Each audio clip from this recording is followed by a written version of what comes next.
Si mimi nimefungua ukurasa mpya.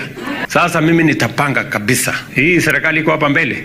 Mniombe. Ndio nipange kabisa, nipate wafanyikazi watakao nisaidia kutimiza ahadi ambazo tuliwekeana mimi na nyinyi.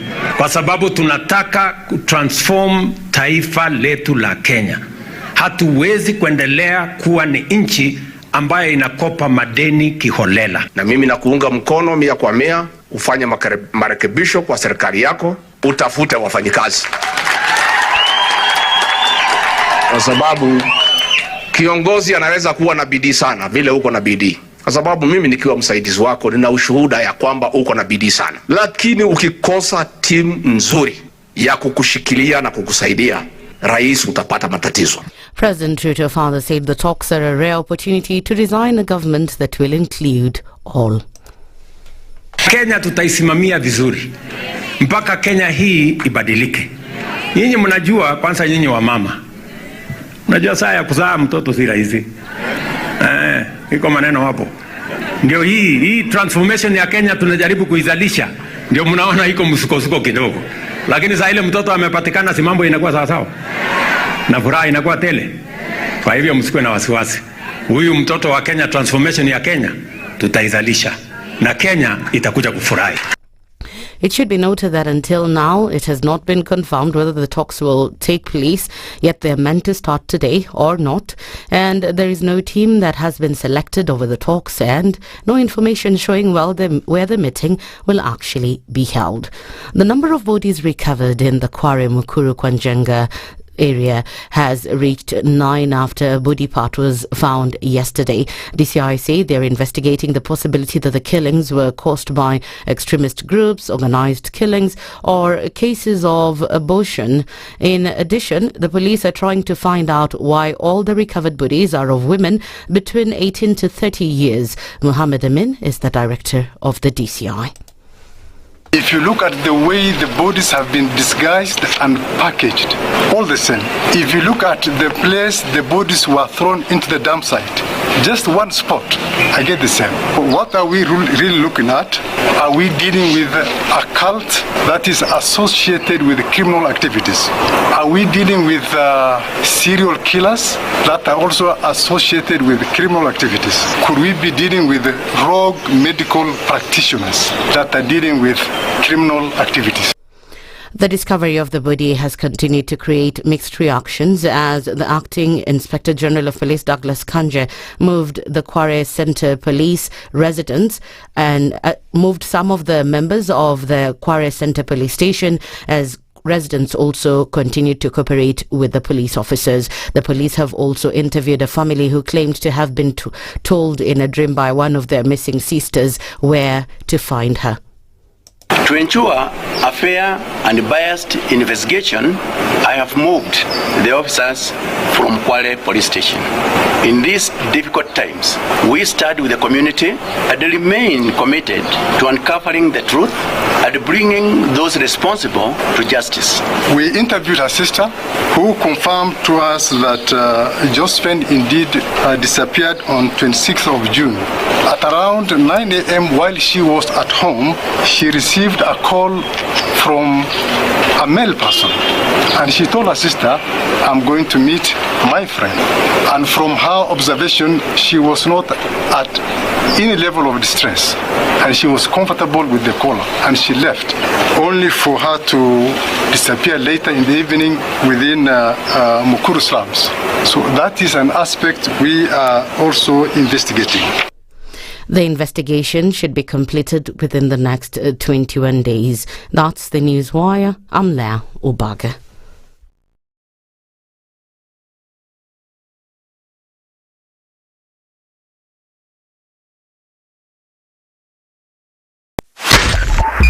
.5 SpiceFM, Kisumu.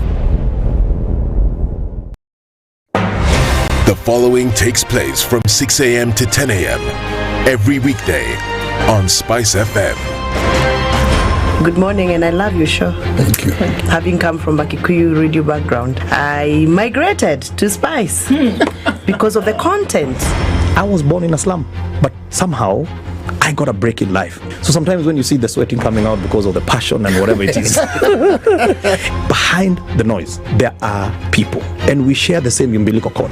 It shouldn't be like that. I am so disappointed. We used to tell Honorable Raila Amolo Odinga that he's doing politics of conmanship.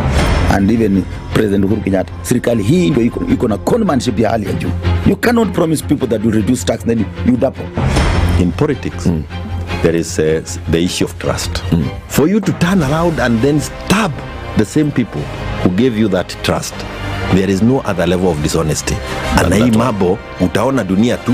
The Situation Room, Kenya's biggest conversation.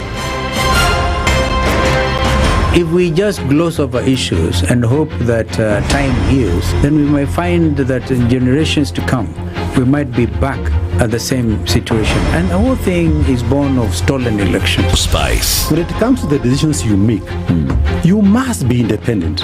There's no way you can allow one institution to dictate to you how you're going to conduct your operations, how you're going to decide cases. It's a no. When you weaken the institution to the point where they cannot take action, then you realize that politicians have to come up and now start dealing with the issues. That conversation has to die. Our politicians do not like the hard stuff. We must insist on the path of doing things right, whether popular or unpopular. Money changes hands. That is a fact. If you have political goodwill at the highest top, like in Rwanda, then corruption will be an issue of the past. If you don't have political goodwill at the top, we will pass laws, we will amend laws, we will continue passing laws and re-amending laws, and nothing will happen. This is the Situation Room, the only way to start your day. Thank you very much, Eric, and it's good to be at the Situation Room. Always a pleasure coming here. This is the most challenging interview panel in Kenya.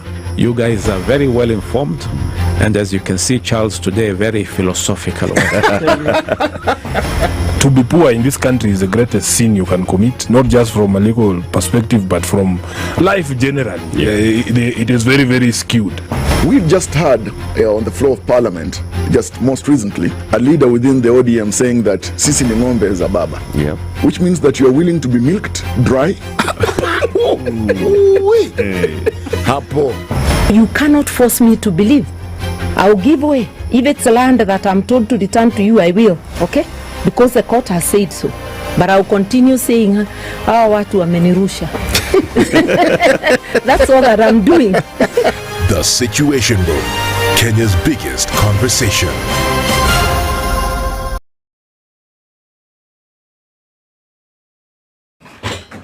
Good morning this Monday. Let's take a look at what's happening on these streets today. We'll see a little bit of movement on Jogo Road as it gets out into the city. And also then coming off of the Thika Superhighway, traffic is starting to build as you get into the CBD. Muranga Road, just a little bit busy. And coming out of Westlands, not much happening, at least not for now. Monday morning, likely to be very busy, but from all indications, we're still early pickings and see what's going to happen right after that. We'll talk on SpiceFM, KE on X. Hashtag the Situation Room.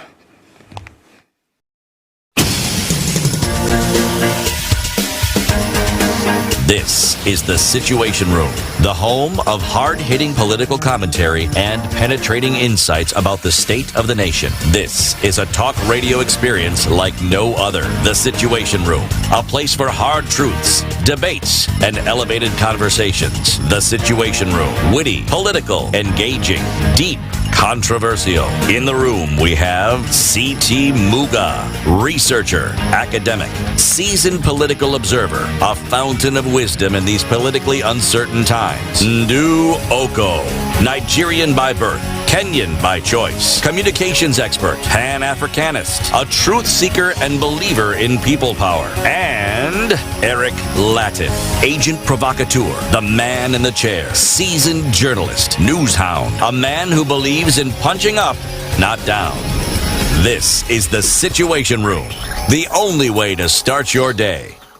Good morning at 10 minutes after 6 o'clock on this 15th day of June, smack dab in the middle of the month, and getting into quite the middle of a lot of things that are happening today.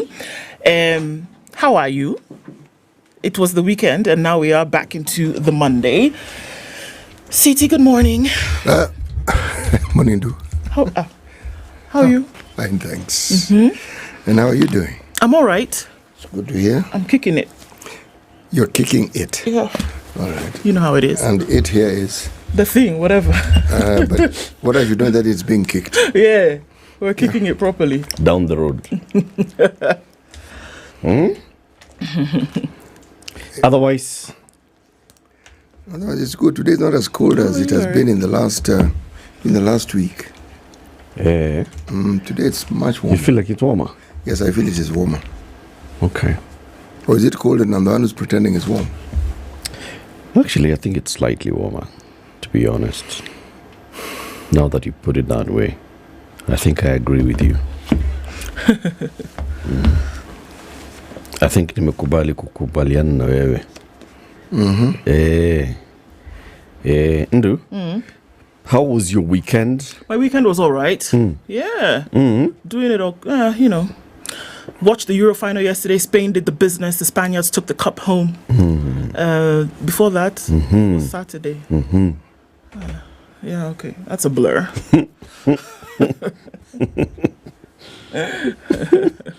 Saturday just Saturday? Yeah. Yesterday I went to see my daughter. Oh, how's she doing? She's all right. Very good. She's grown 1.5 inches since I last saw her. Where? Nabado. Boarding does that for you. Abi? It doesn't matter what you eat. Just pulls You're just gonna keep shooting. That food gets utilized fully. Where? It just pulls you. Yeah, I reckon she'll be 6 feet by the time it's September. What? Yeah. Hey. Guy Fafa. I'm telling you. Guy Fafa. It's not a small Fafa. Yeah, no. It's a big Fafa. Hello, everybody. Welcome to Kenya's biggest conversation on this 15th day, as Ndu said. What did you say? Bang smug in the middle. Yeah. Eh? Bang in the middle of the month. of the month. This is it, eh? Yep. Yeah, the conversations that we're going to be having today are varied. Number one, we will talk about the voice of the citizen and where it is. Cyprian Orina Nyamwamu is a spokesperson for Kenya Bora Twitter Kayo, and he'll be joining us at 7 a.m. for this conversation. What is the voice of the citizen in all this, national dialogue, multi-sectoral forum, what are we going to call it? All-inclusive talks. Government. Citizen-centric government. Yeah. I'd be something like that. I think no. What did the president call it? Wide something. That one, right? The citizen's voice is what we'll be seeking, and Cyprian will be joining us at that time at 8 o'clock. So we heard from a senator last week, Edwin Sifuna. Today we want to hear from the EACC. It's still around the conversation on the Conflict of Interest Bill 2023. It went to the National Assembly, went to the Senate. Senate did more amendments from those that had been done in the National Assembly. So now it's back to the National Assembly. Maybe the next steps that it's going to take is go for mediation. When the National Assembly and the Senate do not agree on something, it then goes to mediation. Okay, you guys have amended this further. Do we agree with what you guys have amended or do we not? All right. But we'll be joined by the Deputy Director for Ethics Development and Monitoring at the Ethics and Anti-Corruption Commission, David Kaboro, at 8 a.m. to talk about this conflict of interest bill. Why is EACC getting its thingy in a twist about this bill? Nini? Shida iko wapi? Is it true that you people just wanted to make noise because you had been spotlighted for failing to fight corruption? 9 a.m. Today is the day that we're supposed to see, like, day one of those talks. Are they supposed to be in Bomas, right? Yes. There are 150 people in Bomas who are going to pay their own bus fare to come to Bomas to talk to us. So there hasn't been much movement over the weekend around it. Kalonzo said Mimi, Z, and others. Another one who said no way is Jeremiah Kioni, Secretary General of Jubilee Party. He'll join us at 9 a.m. And the question is, how many more dialogues? We're in a season of dialogue, aren't we? How many more? How much are we talking? Many more. Yeah? Talk. How much more talking How can much we more do? talking do you want us to do? We expect much more, and we also expect many more no's. I'm not boarding. Yeah, the question is, are they genuine or not? Those politicians. Those are more boarding. These are politicians. What do you expect? Do we trust them when they say, I'm not boarding? Let me look at it this way. The word trust and politician, the same sentence. Just tell us about weather. We are live streaming the show as usual. We are live on SpiceFM. We are also live streaming on YouTube, on Facebook. We are live on TikTok. We are live on X. So wherever you are able to catch us, thank you very much for tuning in. Also, Radio Garden and all other digital platforms. Karibuni sana. This is the Situation Room, the only way to start your day. The weather with Spice FM. Cloudy conditions in Nairobi this morning.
Mature, intelligent talk every morning.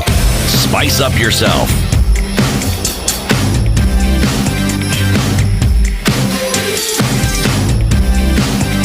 Mornings done right.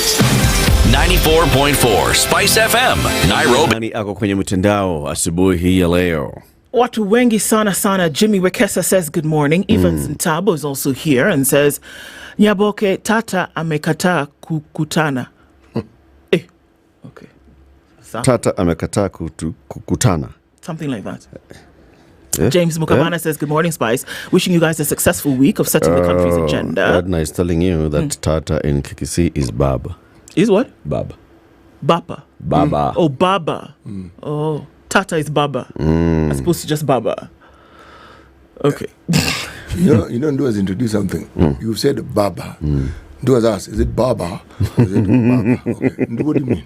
Baba. Sikinyos. Not Berber. Not Baba. Not Baba. Baba. Yes. Baba, while you are away. That Yes, one. That one. Not those fellows in North Africa. Not the Berbers. Not the Berbers. Yes. Not even the Berber. Kinyos. Yes. James Mukabana says, good morning. The price of social transformation is eternal vigilance. This is true. Peter Kiaria says, good morning from Mombasa. Jack Ma Theuri is tuned in.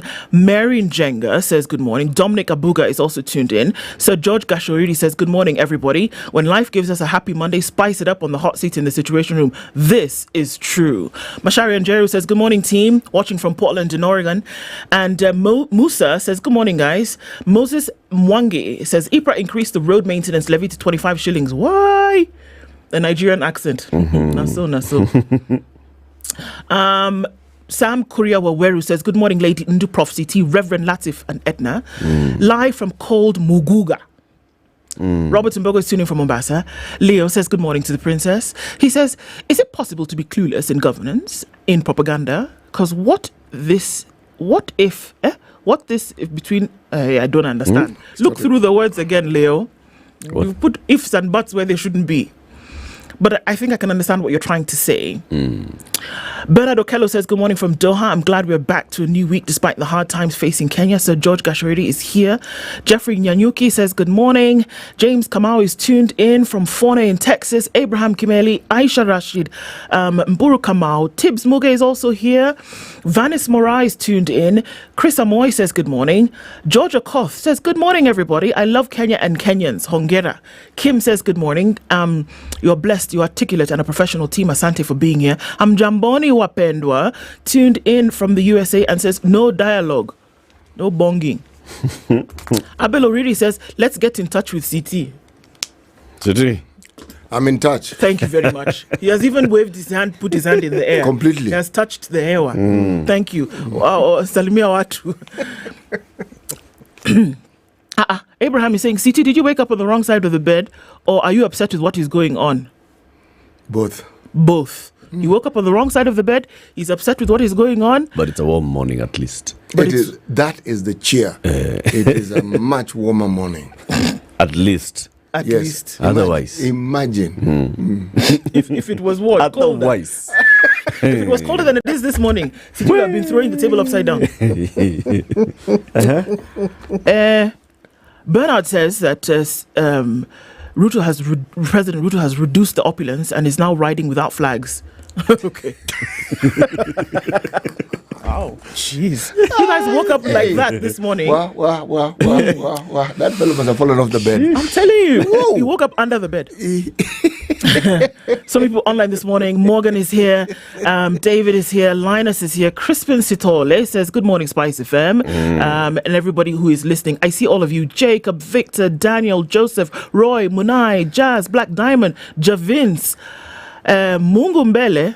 I cried, woy, God, remember my country. I know that is a cry of many this morning. But thank you for joining us here today. Asante sana kila mtu. Hao ni watu wa wapi na wapi umesalimia?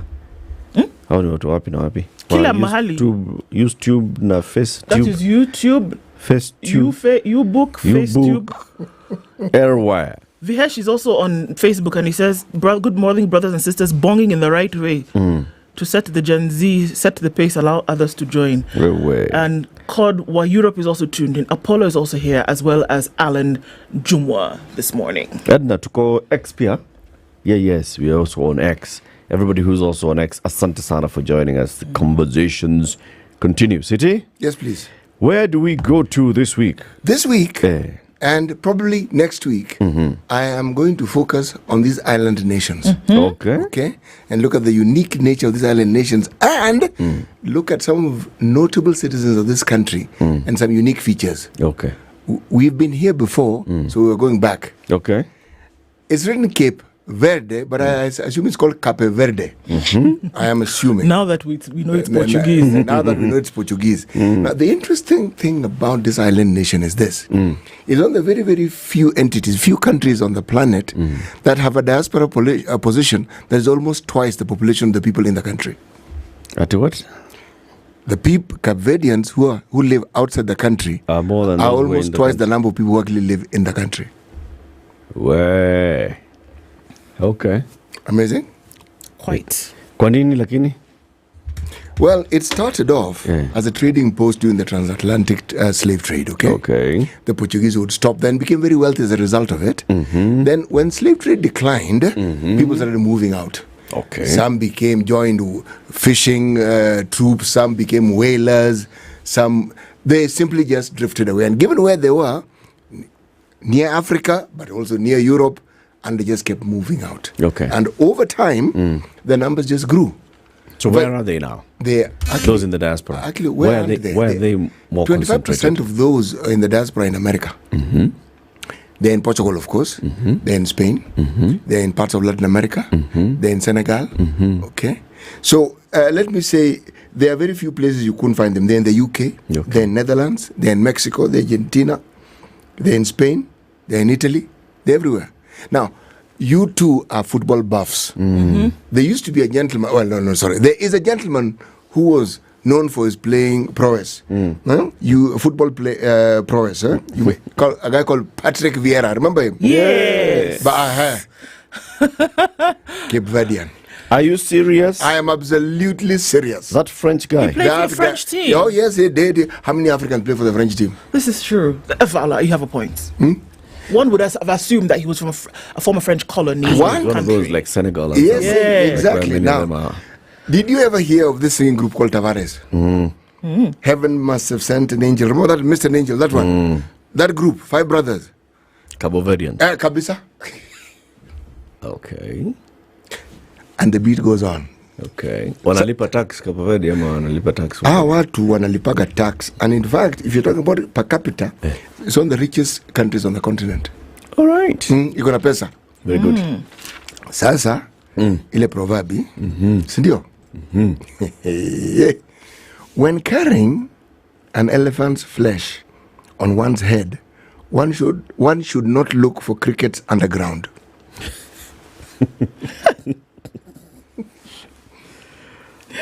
When carrying an elephant's flesh. Umekata sehemu yako. Beba kwa kichwa. That is not the time for looking for crickets underground. Yeah. Si fiti. Yeah. What might happen? Well, that one. Fisi inaweza nyakua. Wacha fisi inaweza nyakua wewe. Utuanze hapo.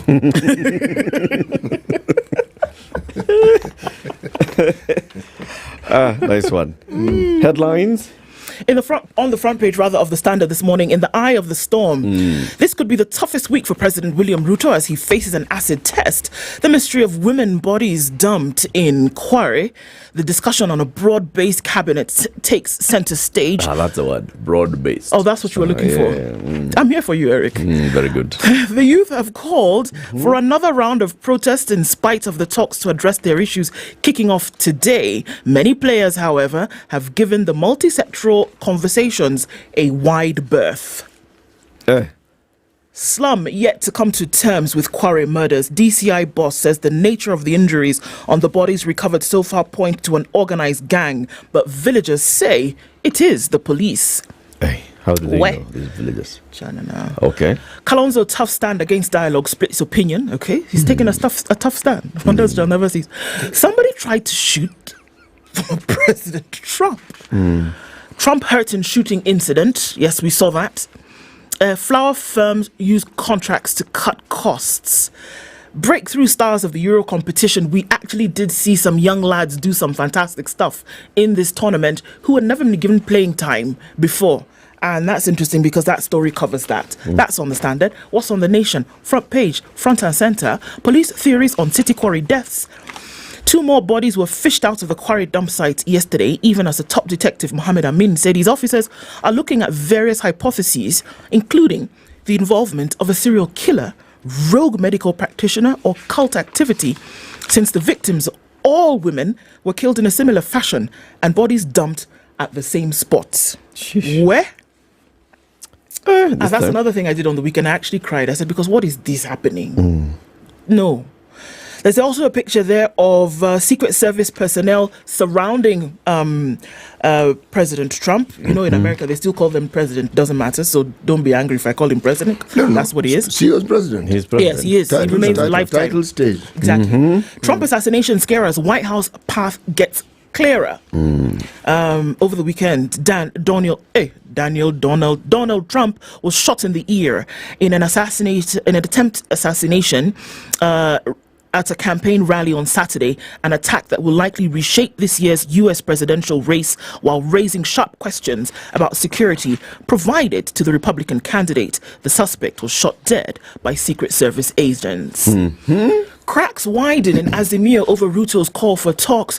Opposition coalition convenes today to take a common stand on dialogue that has the backing of ODM and its leader, Raila Odinga. Ethiopian plane crash windfall, families, lawyers to be paid more. Remember the crash that happened a couple of years ago? Still looking into it. Faith Kipyegon says, the Olympics, y'all haven't seen anything yet. I'm coming. What? Avunje tena. Kabisa. I'm here for it, man. I'm here for it. Sasa serikali kuna pesa ya kumpatia. You remember there's a pledge. Break a record, you get money. Exactly. Win gold, you get money. Austerity measure, brother. Austerity measure. Austerity measure, brother. Austerity measure, brother. We'll give you medal. I'm sure we've got them stored somewhere. Medal, certificate, OGWW, things like that. Tunaweza kukatia kashamba mahali. No. OGW. Only. Something of that sort. There are others also which are higher. They'll give you one of those things. But pesa. Austerity. On the other hand, since it's austerity, how much had they said would be given? 5 million? Something like that. Oh, just quarter like this can work. Quarter what? How much go 500,000? Quarter of the 500 promise. The austerity measure you cut. Zero moja. Kidogo tu. No. Zero moja kutoa hiyo sifiti. No. Quarter of it. Quarter is good. Quarter of 5 million. Yes. Okay. 1.250. Ni mzuri. Simbaya. Haya. The other headlines. There's a song by Size 8 called Afadhali Yesu. Afadhali Yesu. I don't know it. Afadhali aliye na Yesu. Aya, now there's a gentleman called Oburu Odinga. Oburu Odinga. Oburu, is he Odinga or Oginga? Oginga. Oburu Oginga. Okay. But if you like, Oburu Odinga. How do you want to call him this morning? He's Oburu what? Yeah. No, Oginga. Oburu Oginga. Or Oburu. You know, he was Oginga Odinga. Jaramogi. Oginga is Odinga. Jaramogi Oginga Odinga. So call him Oburu Odinga. Odinga. Yes. He's Raila Odinga. Okay. Just so that we Oburu Odinga. Aya. Okay. Oburu has said afadhali Ruto. This handshake has brought things out of the woodwork. It has started early. It goes far. Oburu asema rais aking'olewa ama Gachagua au jeshi litachukua madaraka, aeleza hiyo ni hatari zaidi. Unaelewa? Japo wote ni viongozi wabaya, Gachagua ni mbaya zaidi. Alishatangaza kuwa nchi inafaa kuongozwa kwa kutegemea mchango wa kura za kila jamii katika uchaguzi mkuu uliopita. Hata watu wakimlaumu Rais Ruto, Gachagua ndiye amesababisha uteuzi uendee jamii mbili. Guys basically saying, when you're saying Ruto must go, Ruto must go. If you say Ruto must go, Gachagua will come in. Will come in. Can you be careful? So be careful as you're saying Ruto must go, because what happens next? So what is the solution? Suluhu. Kaka yake Raila awahimiza vijana wajisajili kwa wingi kupiga kura katika uchaguzi wa 2027 ili wamng'oe Ruto na serikali yake. So he's like, guys, you young people, I am already over 80, I have nothing to gain, nothing to lose, okay? But I'm telling you, just vote in 2027. Don't remove this guy now. Remove him. Haya. The other headlines in the Taifa Leo. Gor pabaya katika soka ya Sekafa, mpasuko Azimio waendelea, Mackenzie alivyoniibia mifugo, shahidi aeleza koti jinsi wazee wa kanisa walivyotoa sungura na kuku wake. Now this is a witness. In that case, it has started, remember? Now there's a witness who's told the court that Mackenzie's church came and raided his rabbits and chicken. Sijui kama walizikula ndio waende hunger strike ile walianza. I mean, why would you be taking animals and you're not eating? The whole idea here is not eat and then you're taking animals. That is the thing in Majigi called the Taifa Leo. I have the People Daily, the headline in the People Daily. Raila, no dialogue. In what could escalate crisis against the Ruto regime, opposition chief says he will not join discussions with individuals with blood on their hands and demands justice for lost lives. So Raila went to Quarry yesterday and now he's changed that tune again. ODM has said we want dialogue. They even released a statement saying we want dialogue. Now Raila is saying, said he wants dialogue. Now he's saying no dialogue. No dialogue. Where is Raila in this conversation? Hi, Raila is Odinga. Okay. Business Daily. Toyota dilutes state with $1 billion Thika vehicle assembler buyout. So Toyota's dealer CFAO Motors, Sifao Motors Kenya, is set to buy additional shares worth $1 billion to take control of the Kenya vehicle manufacturers in Thika, which has been struggling. Kenya oil dream delayed further as Tallow field plan rejected. There's still that thing. Kenya's oil wealth dream has been delayed further after the government rejected a commercialization proposal by British exploration firm Tallow Oil, citing gaps in its field development plan. City. Yes, please. Just tell us about the stuff. Excuse me. Top right-hand corner in teal green, mystery motive. Quarry bodies. Probe eyes cult. Serial killer or medic theories. Okay. Stories on page 8. Story goes on and on and on and on and on. This one is an interesting one because it's one of these stories that it appears that, well, bodies were found. Okay. But it's one of those stories that I think as it continues, it'll reveal so much more. And the direction it will point, there'll be so much rot that a lot, just beyond the IG of police resigning, a lot more is going to happen because back just at the heels of what has been happening with the protests, and then this appears. It's not 2 people, it's not 3. And they're saying there are more bodies. Please, not even at the heels of the protests. Remember, we are still digging up the ground in Shakahola. Thank you so much. We have not finished pulling out bodies from shallow graves in Shakahola. Yes, we haven't. And now here we are seeing women who have been decapitated. Chopped into pieces, yeah. Put in gunny bags. So now this one, there has to be a clear response. And it isn't one of these stories we are going to say investigations are going to take place, will be thorough. No, we hear that all the time. Oh, yeah. Well, that's what the acting IG has said, that, we shouldn't worry. Thorough investigation will take place. They've got a handle on this. Everybody CSI, says that. Everybody. They said that of Shakahola. See, a year has gone by. Yep. Clean. Are we any closer to close that matter of Shakahola? Nowhere. All right.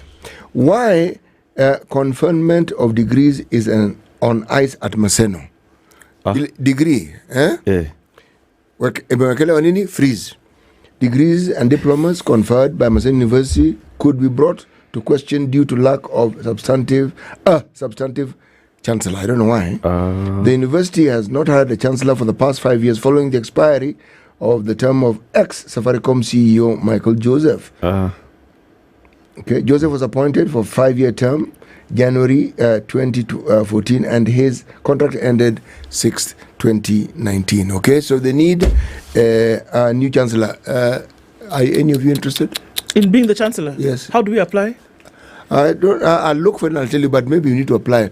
We can't leave this gap. Chukua hiyo city. Nichukue? Chukua hiyo. Hizi ni kazi mingi baba. Hiyo kazi ya chancellor ni hiyo tu. Hapana, kuna watu wako qualified kunishinda bwana. Ni kuenda kuvaa hizo nguo. Mazee wako wengi ambao wananishinda kwa kazi. Kuvalisha watu kofia. Hapana, bwana mimi ni mwananchi mtukufu bwana. Hii kazi nataka watu ambao wana wadhifa kunishinda bwana. Okay. Divine guidance. Pray for me. Get right people for the job. This is the president is saying, please. Nyinyi waumini, people of the Almighty, pray for me. This is a good ask, that I may get the right people for the job. Okay? Inclusive government. ODM summons troops to discuss Ruto dialogue call. Opposition leader has summoned his ODM brigade to discuss William Ruto's proposed broad-based government deal. Okay? Bang in the middle of the paper. Is he for talks or is he not for talks? All these things are talks. Whether it's calling his ODM people, or whether it's saying no talks. They're all talks. So long as he's talking, it's a talk. Okay? Let's not be picky here, shall we?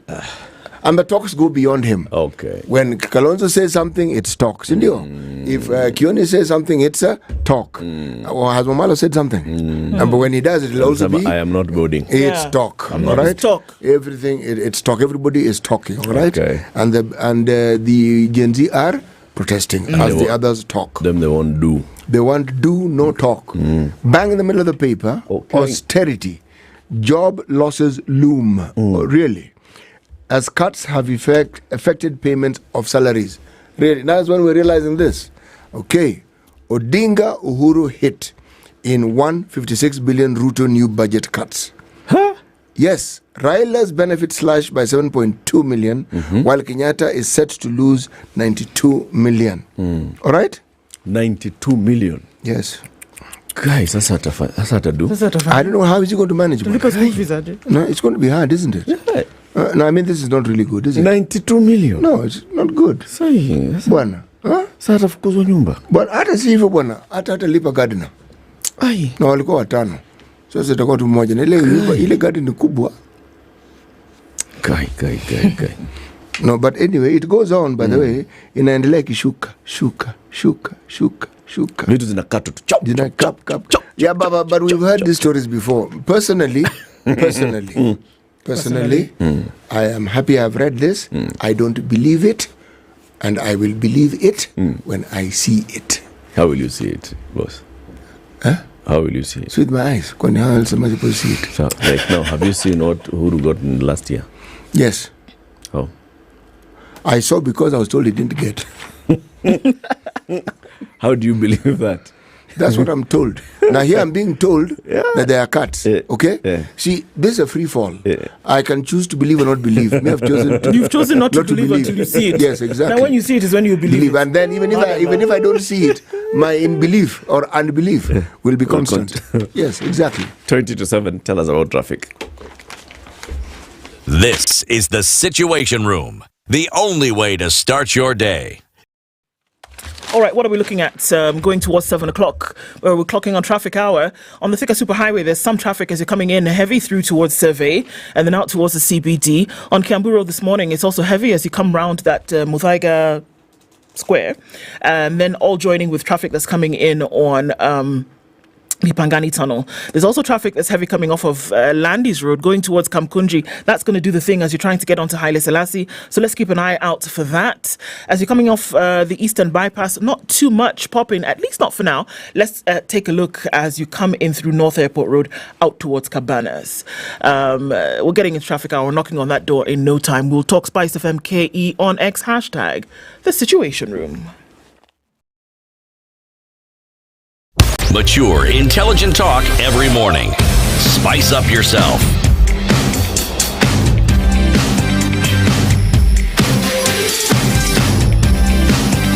Mornings done right.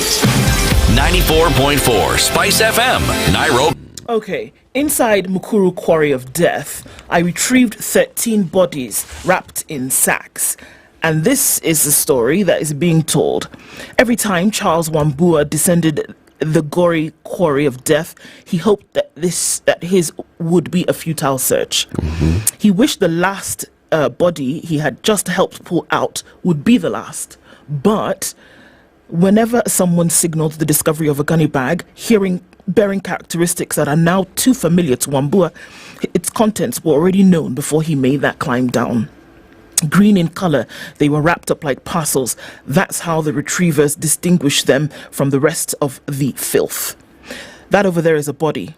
That other one too. Wambua draping the straps and line that he would use on in his descent, tells a handful of helpers at the banks of the abandoned quarry in Quarry, a squeezed slum within the larger Mukuru in Nairobi southeast. One of the spotters would strike a bag with a rock, disturbing a swarm of flies, the unmistakable signal that therein lies a body. And Wambua, devoid of any protective gear, would find a place hook his line and scale down the flat quarry walls. Onlookers, already used to the pungency of the littered black-watered pit, would guide the expedition from above. They would hold their breaths. Wambua retrieved 2 bags yesterday afternoon. Reports later suggested that a third was recovered. The Standard could not independently verify the reports as they had already left the scene. From one of the bags came out a particularly decomposed, dismembered body of a young female. Is this a dog's leg? A man in gloves poses as he hoists the woman's leg for other onlookers to see. Is this a dog's head? The drill goes. Some are too shocked to respond. Mothers and fathers stare with hands over their mouths. Some look down, too shaken by the gory sight before them. Others are angry, erupting in Ruto must go chants. And they made that direct connection very quickly. The majority curse the police, under whose nose bodies were dumped undetected. What follows is a cacophony of expletives directed at the law enforcement authorities accused of concealing the actual scale of the carnage. The Directorate of Criminal Investigations yesterday said 8 bodies had been retrieved from the abandoned quarry. Nairobi Governor Johnson Sakaja said in a statement that City Mortuary had processed 8 bodies from Quarry. 13, Wambua said. I have retrieved 13 bodies so far. He was wearing an empty gaze and an almost expressionless face. His motivation for doing this, he says, those I am retrieving will bless me for heeding their cries. Facing hostility, the police sat out yesterday's retrieval, but the masses went to them with a dead woman's body, dumping it at the neighborhood Quarry police station. They will tell us why they are killing our children. It goes on and on. But of course, this is a story. So he says he retrieved 13 bodies. He says he retrieved 13 body parts or 13 gunias with bodies? This is a good question. In order to establish whether all what was retrieved was complete, then they would have to do, you would have to put them together, eh? And of course, one of the thoughts was that they were dismembered, so they were body parts. And if you didn't actually put them together, then it would be difficult to know if there were 13 complete bodies. So this is just Because I've seen this other story that says what they have found so far are those bodies, right? Where is that story? Where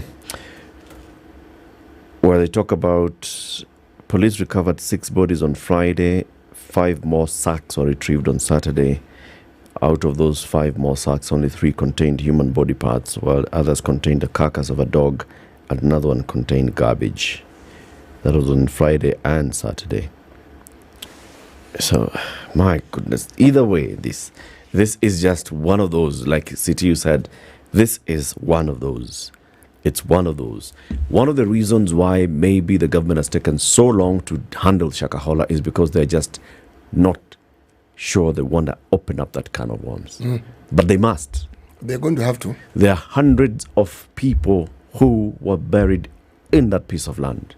Hundreds of bodies recovered so far. How many at the last count? 429. And 29. And then they went into the 5th stage of exhumation, where there were now another 27 bodies. But remember that they're yet to be identified. Yep. The point is that they are humans. They're human beings. Those are human bodies that have been recovered. And in the Shakahola cases, all of them are intact. It's not that it dismembered body parts. And many of them are children. And the exhumation is yet to be completed. And I always wonder why. So not Kinoti, this man, engineer, Japheth Kome, and Kithure Kindiki, they are out, fine. But those questions still remain. Amin still has to answer those questions. Like, so what exactly happened? So you've taken all these people, 100 and so many people to court. Let's take it further up. Who is the PS for Interior? Raymond Omolo. Precisely. We should ask Raymond those questions. Because, see, when something of this sort falls under your docket, unfortunately, you have to give the citizens a response. We have to know. And it's just, 1 year of, remember, this is not like it was an earthquake where there were boulders that buried these bodies and we'll be having problems getting the proper machinery to move the boulders. No. This is not that after the discovery of these mass graves, something disastrous happened, like, there were floods that came and swept away the bodies. There was an earthquake and everything got... Nothing. The land is still the same. It's flat piece of land. It's not rocky. Why would it take you over a year to exhume bodies? Why? It's not for lack of... only thing that they're using there are shovels. It's not for lack of resources, that's for sure. Jembes. It's something, it is loose soil, shallow graves. Why would it take over a year to dig up bodies there? It's like you dig and then you stop. Yeah. Why have they stopped? You're stopping. Okay, you've stopped. Why? And then why has it taken over a year to identify these bodies? There are people who have come there and they've presented themselves and said, I suspect that my relative is one of those buried here. And they are on a list. And then their body is coming out. If you are looking for DNA sampling, you have a DNA. If you tell us that you have actually taken the DNA samples of all the 600 plus people who have come to you, and none of them matches the 400 plus bodies that you have dug up, that's a conversation we can be having. But why have we not identified those bodies? Now here we are digging up things in Quarry. And maybe this is just one of a place where such bodies are being dumped. Remember when we had a situation in the previous government where bodies were being found in River Yala? Not 1, not 2, not 3, not 4. Yeah.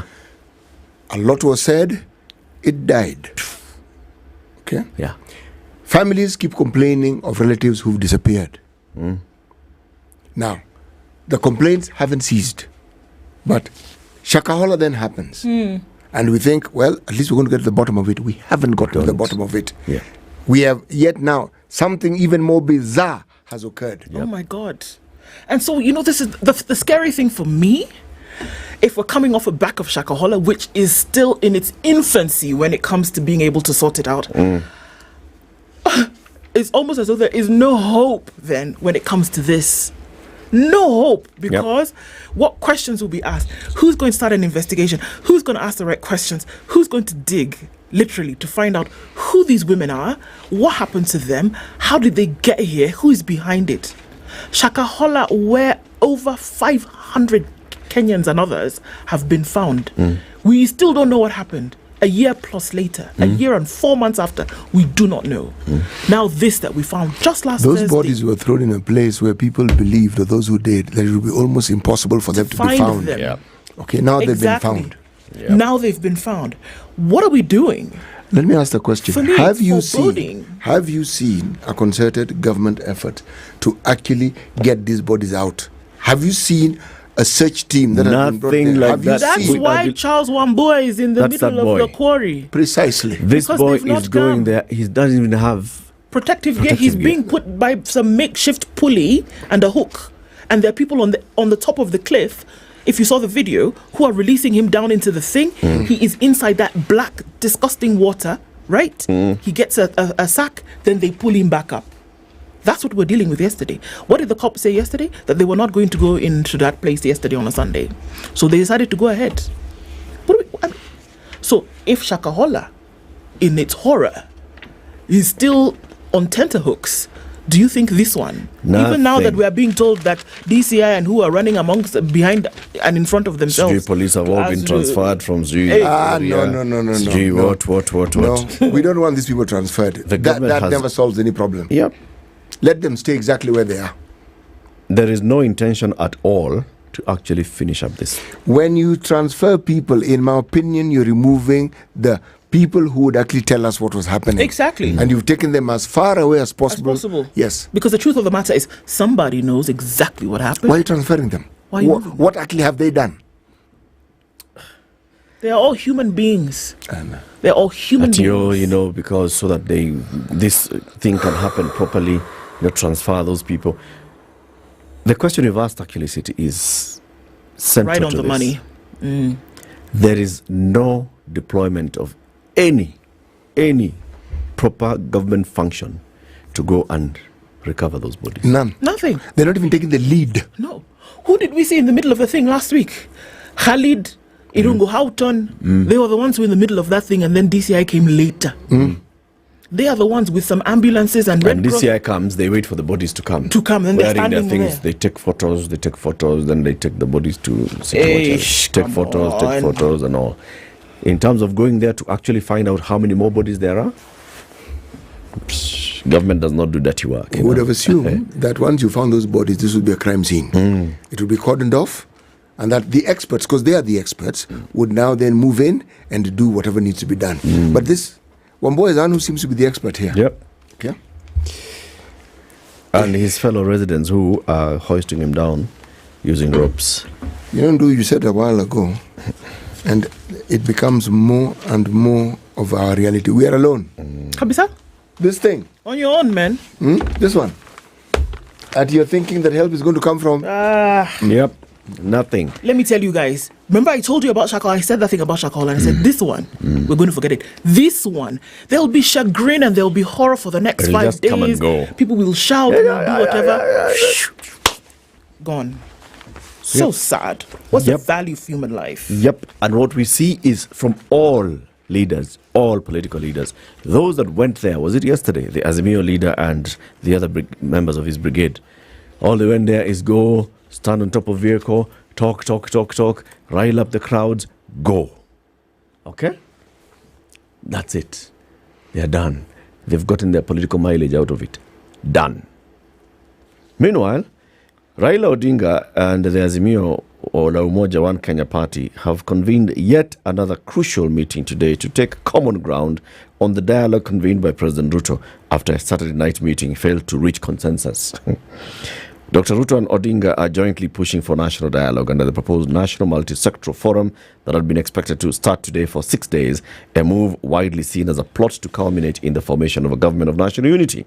The two have invited the youth, who have been the face of the nationwide anti-government protests, to the talks, generating disquiet among the Gen Zs. Azimio NEC Chairman Wycliffe Oparanya yesterday evening disclosed that the coalition principals will meet in Nairobi today to chart the way forward. Remember, he said, we held several anti-government protests over a number of issues affecting our country. Now that Gen Z have also raised. Several youths were killed by the police. Now that Ruto has agreed to dialogue with Kenyans, we have no reason to refuse, and as Azimio, we shall be holding a meeting in Nairobi tomorrow, that's today, to agree on the modalities of the talks. He spoke after sources disclosed to the nation that the coalition principals disagreed over the talks during the Saturday night meeting at Oparanya's Emabore home in Butere, Kakamega County. Insider sources at the night meeting revealed that Raila and other coalition principals, Kalonzo, Eugene Wamalwa, and Jubilee Secgen Jeremiah Kioni, among others, failed to agree on the dialogue cause prompting today's meeting.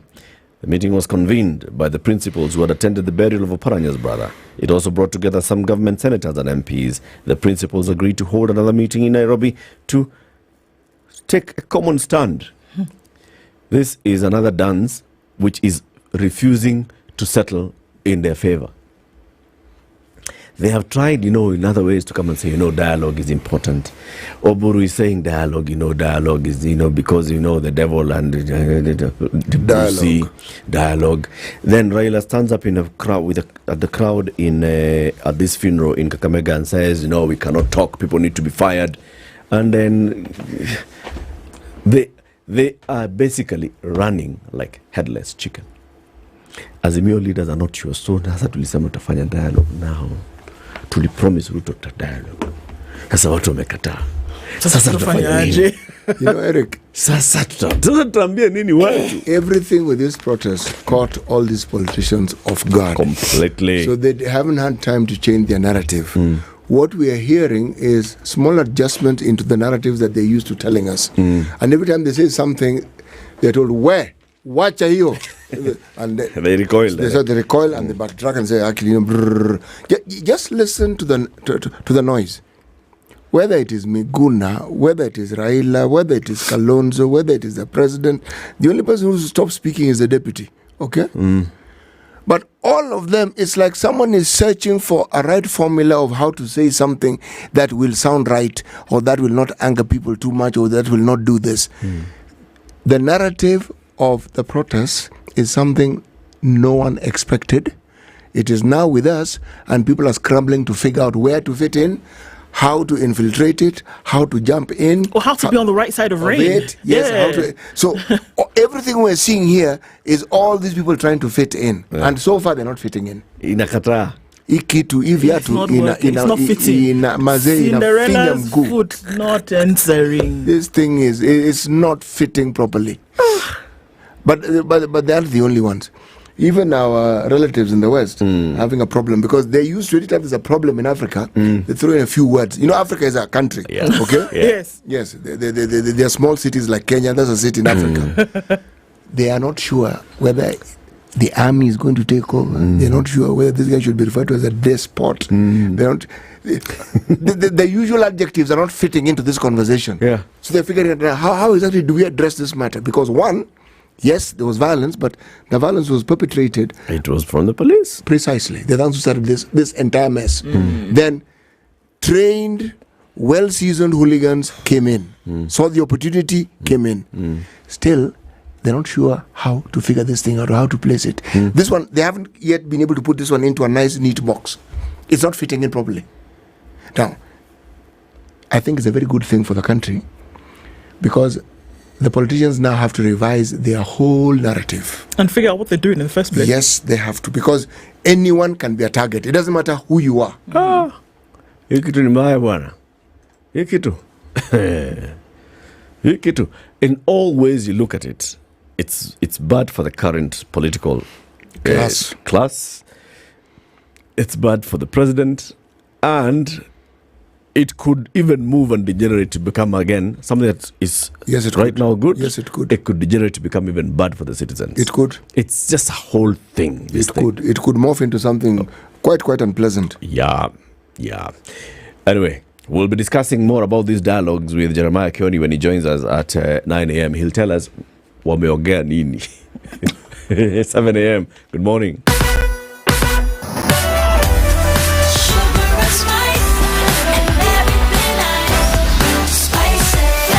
Spice up your life.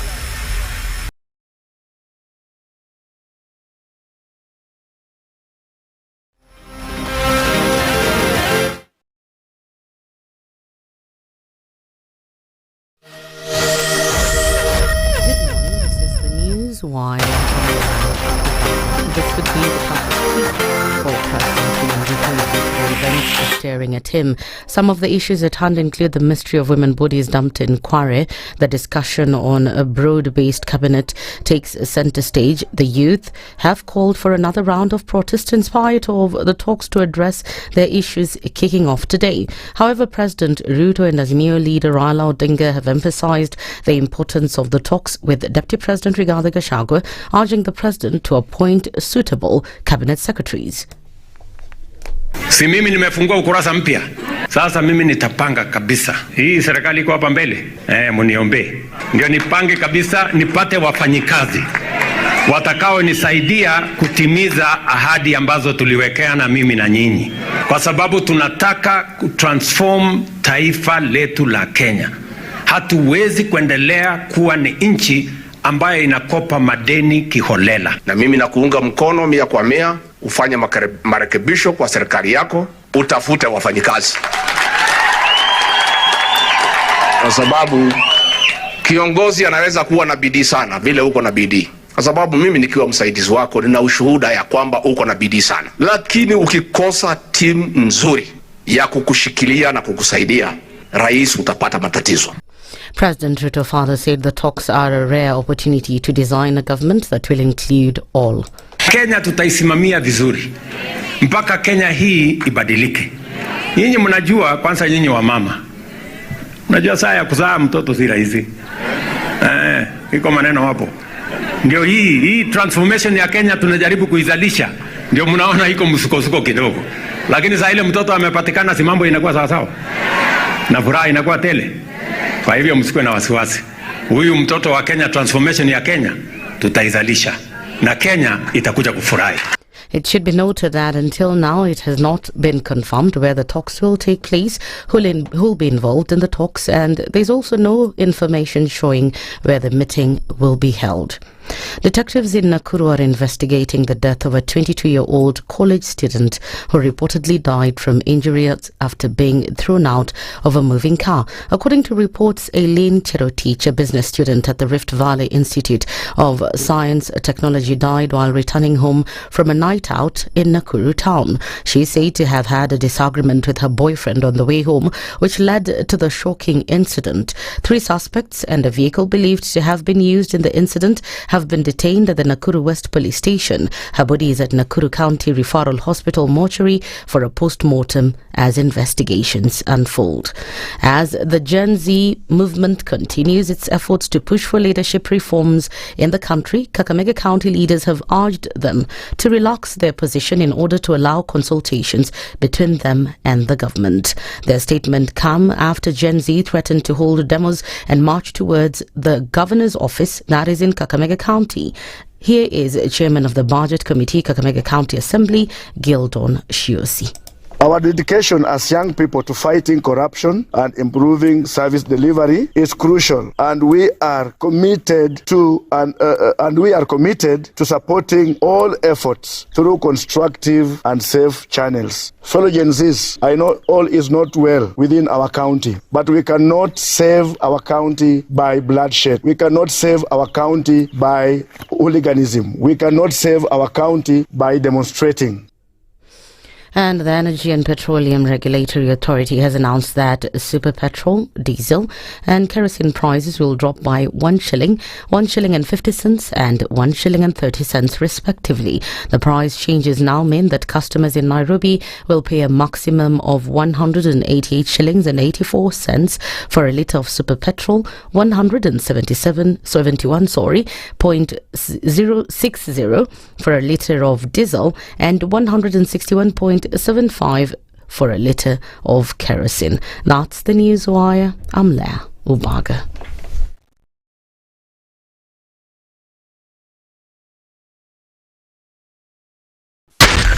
SpiceFM, Nakuru. On this Monday morning, traffic looks like it will be pretty busy, and we're looking at some of that coming off of the Thika Superhighway.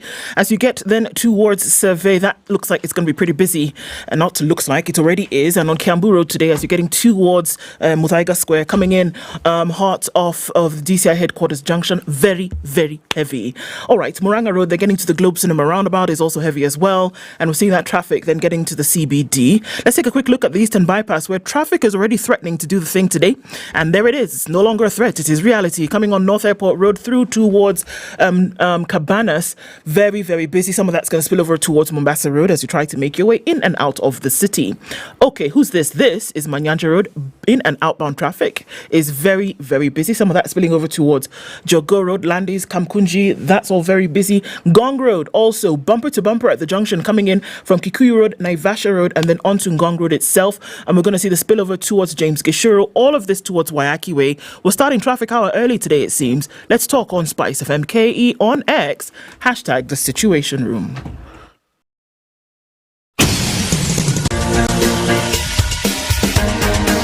This is The Situation Room, the home of hard-hitting political commentary and penetrating insights about the state of the nation. This is a talk radio experience like no other. The Situation Room, a place for hard truths, debates, and elevated conversations. The Situation Room, witty, political, engaging, deep, controversial. In the room, we have C.T. Muga, researcher, academic, seasoned political observer, a fountain of wisdom in these politically uncertain times. Ndu Okoh, Nigerian by birth, Kenyan by choice, communications expert, Pan-Africanist, a truth seeker and believer in people power, and Eric Latiff, agent provocateur, the man in the chair, seasoned journalist, news hound, a man who believes in punching up, not down. This is The Situation Room, the only way to start your day. 7 minutes after 7 on this 15th day of July 2024. Ati April alifanya ile kitu. Wakasema nini? Iende juu. Kila kitu ipande. Surely, why would they do that? Why? I thought mafuta inashuka bwana. But there's something that happened or when it comes to the road maintenance levy. Remember there was public participation. Okay, if you say I remember there was mention of public participation. Yeah, there was actually public participation. Okay. And it took place in Nairobi, in various places. Okay. I think the last day for public participation was last week on Tuesday. And for example, Machakos, only one person turned up. That's public participation. To public participate. To participate publicly. Yeah. The former cabinet secretary for roads and transport, Kipchumba Murkomen, had at also one point said, all right, we are hearing the kind of feedback that we are getting from the public, and maybe then, maybe the thing to do is probably perhaps, maybe, therefore, maybe just to say this road maintenance levy, maybe we don't increase it now. We hosted him on Wednesday, and we asked him, so this member of road maintenance, he was explaining to us why they had gone, they were pushing for road maintenance levy to go up, and the effect of not raising the road maintenance levy, especially on what? On imambo yote tunasema. But he said, now, if the public does not want this to go up, maybe we can find other ways of actually raising the road maintenance levy kitty without necessarily affecting pump prices. Now, that matter, I don't know how far it has gone, because super petrol, diesel, and kerosene will now retail at 188.84, 171.60, and 161.75, respectively, in Nairobi, starting last night, midnight. The prices are inclusive of 16% VAT, in line with the provisions of the Finance Act, the Tax Laws Amendment Act, and the revised rates for excise duty adjusted for inflation, and all the matters appertaining there. This is now what the Petroleum Energy and Petroleum Regulatory Authority said. So the road maintenance levy imepanda, by the way. In short, long and short is that road maintenance levy imefanya nini? Imepanda kidogo. Sawa. Si sana. Imepanda tu kidogo. Na ndio maana bei ya mafuta imeshuka kidogo. Pump prices for super petrol and kerosene decreased by 1 bob and 1 shilling and 50 per litre, and 1 shilling and 30 per litre respectively for kerosene. Unasikia? Imedrop kidogo. Right. Despite what? the Mode Road Maintenance Levy what? Fund. Are we together? Just together. Okay, very good. Now, our guest is in the studio for our next conversation, which, as we are seeing all this conversation about dialogue, when NADCO was formed, no, before NADCO, there was that other thing that was parliamentary. MPs from Azimio, MPs from Kenya Kwanza, co-chaired by Otiende Amolo and the Murugara, the MP, the chair of JLAC, and that flopped. We asked, so, okay, these guys are talking, so where are the people going to have a conversation? That flopped. NADCO came in, co-chaired by Kalonzo and majority leader in the National Assembly and other leaders who came in even from the Senate, and we asked, excuse me, na wananchi wako wapi?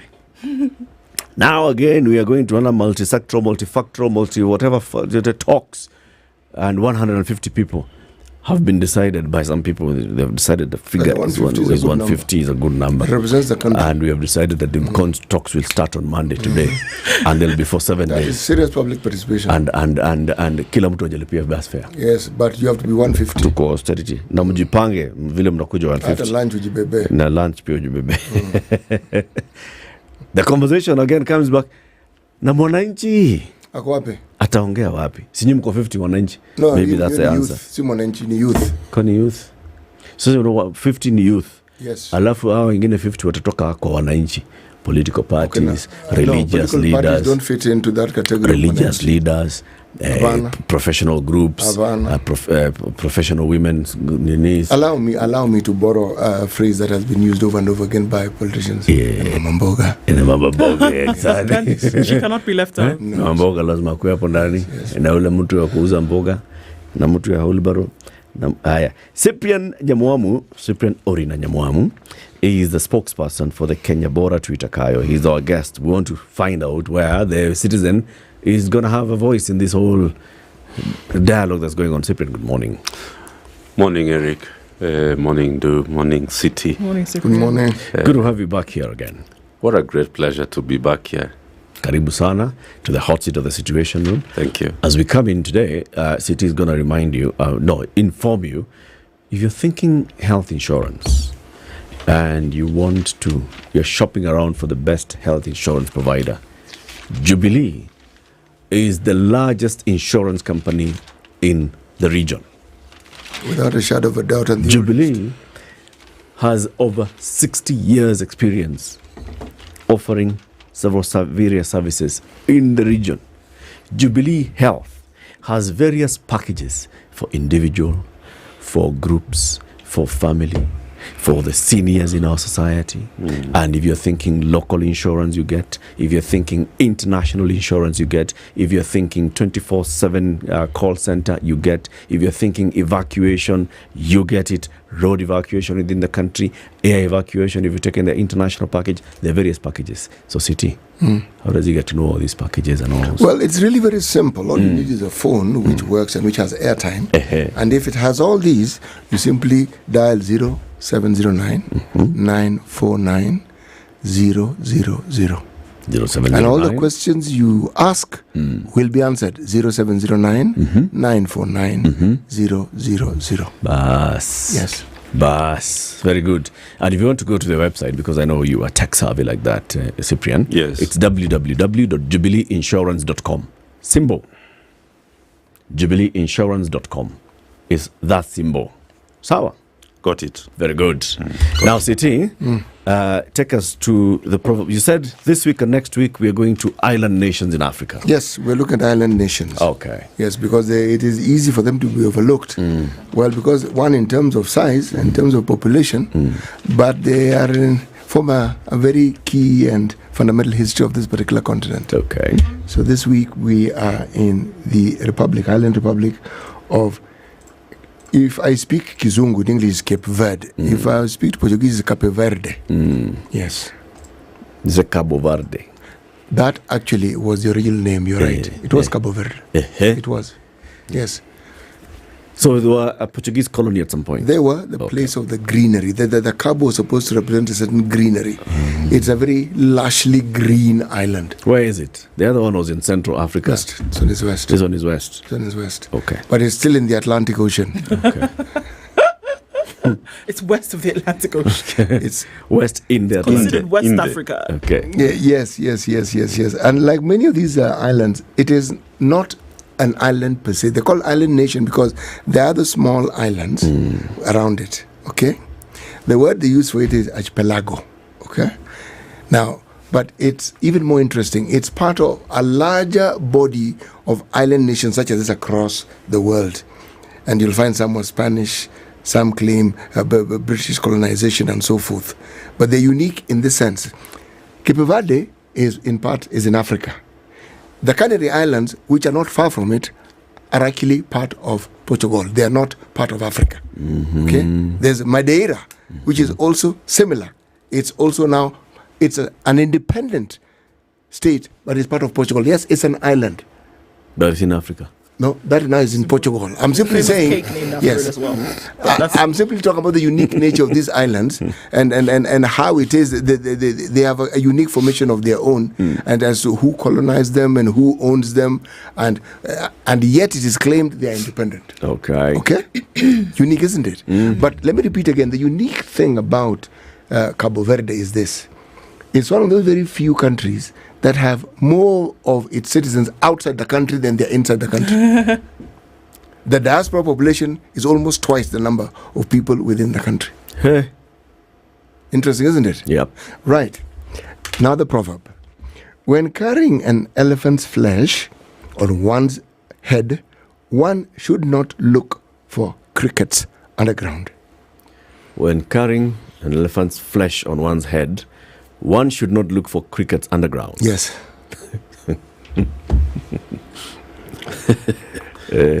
Cyprian, what's the interpretation of this proverb? Very, very powerful one. That the Kenyan way is to tell you that if you're looking for the antelope, don't look for the squirrels. Because be focused on what the big prize is. If you brought it back home to the circumstances we find ourselves in, you would tell the president that focus on the presidency, don't do other people's little jobs, because you may actually do a very bad job of them. It's very, very interesting about the elephant. You already have killed the elephant, you are carrying the flesh, but you are still looking for crickets to see whether you can also carry a few. Go and fry at home the way we do. Unatafuta kumbe. Unatafuta kumbe and you're already carrying the elephant and its flesh. Tosheka with the big thing that you already have. Right. Yes. That's a good one. A lot's happening in the country. A lot. Yeah. Yes. Before we even move into the voice of the citizen, let's hear the voice of Cyprian. What do you make of what's happening right now? No, you invited me. I was here in March of this year, and we discussed governance. That is when the gas explosion had happened out there in Embakasi. Yeah. And we shared here, and I told you that Kenyans were basically done with William Ruto. If you go to your clip, you will see that. Because once governance fails, and it's because of poor leadership, you cannot keep the country together. So what you are all seeing is the people of Kenya saying that there are 4 issues that have been there since independence. And we no longer can, the generation that is now dealing doesn't have space for those 4 sins or evils, as we've come to call them. Basically, the Gen Zs are saying, number 1, is that they don't trust the people in power. Number 2 is that they cannot take the disrespect that they are seeing. The third thing is that the lack of transparency and accountability has come to a head. And finally, the young people are saying there is no discipline in this place. So if you look at those 4 things, they don't just touch on the Ruto presidency and government. They go across to churches, to cooperative societies, to universities, to every sector, even families. parents, we are being told by our children, and they are telling us that they cannot trust us because we don't keep our word. Yeah. They are telling us that we don't respect them. And if you look at the way, people have been disrespecting Kenyans, driving on the wrong side of the road, buying watches worth 6 million and everything else, they are saying that kind of disrespect with our money is no longer acceptable in this country. And we have looked at the third thing, which is the total lack of discipline. In other words, people don't do the right thing at the right time, in the right way. This is what is missing. And then there's lack of transparency and accountability. This impunity, this corruption that has gone on since independence, unfortunately has come to an end. And President Ruto, we have been speaking to him since he came to office, that you are very fortunate to have been given the opportunity. But listen to what Kenyans are saying. Even as late as this morning, they are not listening. They are not listening. And as I told you, it's not just Ruto. It's the opposition, it's the church, it's universities. You go to SACCOs. People are not listening to what Kenyans are saying. So leadership across the board is across the board. Is not listening. They are not listening. And that's why Occupy churches has come up. Occupy, it's not just Occupy Parliament. It is across the board. Anyone who does not listen to the people, they are saying we are going to come and occupy until you listen and hear, because there's a difference between listening and hearing. Indeed. So President Ruto keeps saying, I have listened to the youth, but you are not hearing what they are telling you. What the youth are telling the president is that they don't want dialogue, because dialogue over the last 19 years has produced 26 reports. Including NADCO. 26 reports. 26 reports. In how long? In 19 years. Since 2005. All right? There have been, actually 2006, so it's 18 years. Over 18 years, you have 26 reports. So that's a place to come off of, Cyprian, because there has been a lot of talking. And people come together, travel to unknown destinations, have conversations, and just like you're saying, a report comes out of it. So that's the physical manifestation of how we know that there's so much talk, because as a report is gathering some dust somewhere. But then in terms of doing, and we're not even saying do what is in the report, we're just saying doing what ought to be done so that you don't get to the place where you have to dialogue in the first place. Do the right thing. Do the right thing from the get-go. Exactly. Right? So from what we see now, there's supposed to be some talks today. Are they still there? I don't know. There's supposed to be some talks today. Some people are supposed to start talking again. Even the last talk about NADCO and whatever just resulted again in a report where people are still not able to come together on certain things. Can we actually separate the two and say, you know what, the call today, we're not even asking for the call today, and to say that the protest, the revolution, as I will call it, is not even asking for a new leader. It's not even saying, okay, let's change the system of government. It's just saying, do the right thing. Is that where we are? It's exactly. You actually got it. That's the discipline part. And the young people of this country who are being isolated who are being targeted so that they can be shut down, like we were shut down and every other generation was shut down, are saying a very simple thing. Do the right thing that the Constitution of Kenya has asked you to do. Let us not rely on your views. Let us just do the right thing. Let everybody do what is required of them. If you look at through those reports, I was reviewing them over the weekend. President Ruto should pick any of those 26 reports and implement one of them. And the exact thing that the youth are demanding, that Kenyans are demanding, is in one of those reports. Take, for example, the Eminent Persons Report, which was chaired by the late Bethwel Kiplagat, 2006. TJRC. That TJRC is much later. Yeah. Immediately we did the referendum. In 2005, Kibaki dissolved his government, his cabinet. And because there was such division in the country, he formed an eminent persons panel which generated a report after listening to Kenyans as to why we were divided, etc. That report is there. Later that year, Gracia Machel had been chairing what we call the APRM NEPAD report on Kenya, peer review on Kenya. The report was published. And President Kibaki went to Cotonou and picked that report. It is a very huge report. 46,000 Kenyans were interviewed by the Gracia Machel panel.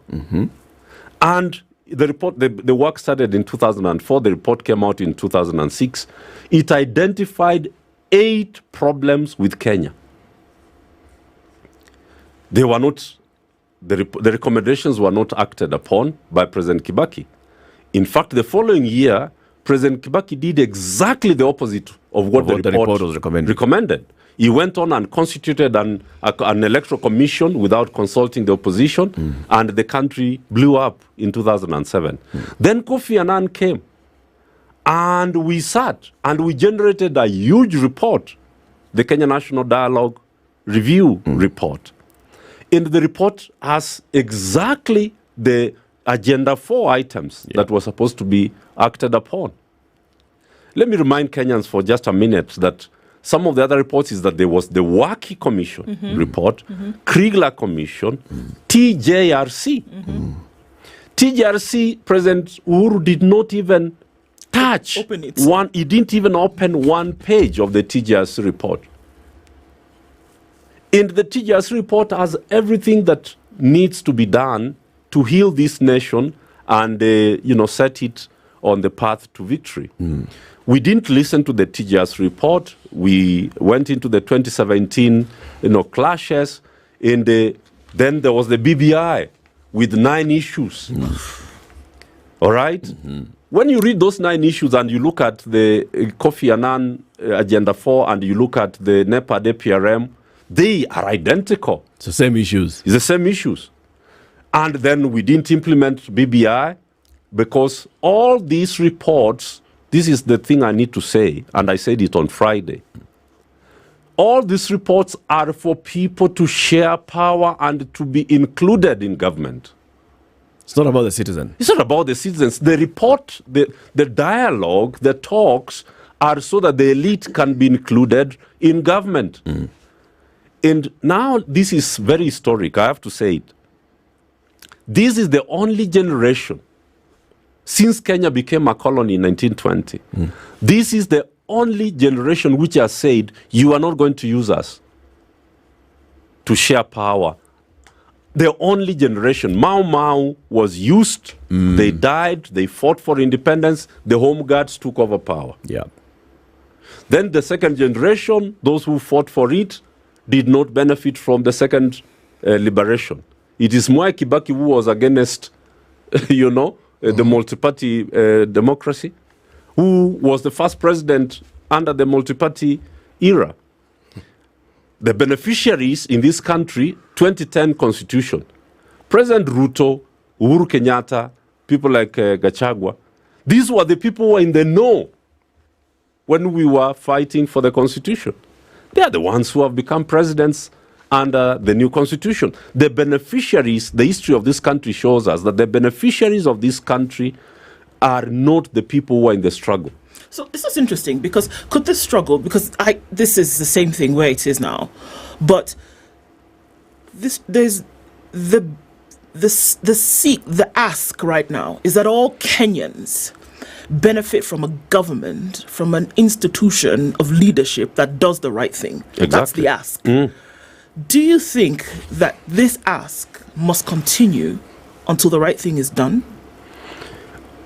It is not. It is a demand that is. The revolution happened on June 25. After June 25, CT, you realize that there are about 20 things, and I published it, the 20 things that changed on June 25th. One of them is that you saw ministers taking away their flags and hiding them. You've not seen people driving on the wrong side of the road. Sirens blaring. You've not seen Arambes in churches. You've not seen even MPs I have not gone out there to brag. Everybody is hiding because something happened on the 25th. Parliament is never, ever going to do things that are not representing the people and doing oversight over the executive. So there's a revolution that has happened in this country. And it's because of that the leadership of Gen Z is saying, our generation is not going to sit here and allow you to use our blood, our tears and our sweat to negotiate for power and inclusion. The question they've asked Raila Odinga is, you want to have dialogue between who and who? Who is having the dialogue? We haven't asked for the dialogue. We've actually told the president that we don't want the dialogue. Time for dialogue is over. Do the right thing and implement, because the only problem in this country is that we do not implement the national consensus. There's a national consensus, we don't implement it. Yeah. So the ask is, do the right thing. And the president is not doing the right thing. So should the ask continue? Should the demand continue until the right thing is done? I think it is going to continue. And what is going to happen is that anybody who is not going to do the right thing is unfortunately going to be a victim of refusing to toe the line and a victim of not doing the right thing that the people have asked. Parliament was told, do not pass the finance bill. They refused to listen to what Article 10 of the Constitution says. What happened to Parliament? It was overrun. And you know, they have not asked themselves, are they really going to come back and continue with parliamentary business as usual? So the president is unable to continue with business as usual basis of governing. The churches are not operating on the basis of how they used to operate. And that's why President Ruto really has to ask himself, what are the people of this country saying? The people of this country are saying, we can't trust you. You are not transparent and accountable. You don't respect us. And unfortunately, you are not disciplined because you don't do the right thing that is supposed to be done by your office. So unless the president responds to those four things in the affirmative, what the young people and the country is telling him is, you must go. You must go. Ship up or ship out. Or ship out. And the time is running out. The window really it's closing very fast. Is closing very, very quickly. Let's take a break. 27 minutes to 8. Our guest this morning is Cyprian Orinanyamwamu. He is the spokesperson of the Kenya Bora Tuitakayo movement. He'll tell us a little bit about it shortly. What we are discussing today is the voice of the people. What is it that the people are saying to leaders? And in fact, Cyprian is telling us it's not just the president. It is the president. It is the political leadership, including those in the legislature. It is leadership in the judiciary. It's leadership in other spheres of our society, in church, leadership in university, in school, leadership at home. Leadership is basically just being told, my friend, you leadership, the way you're doing, you're failing. We'll be back shortly. Good morning.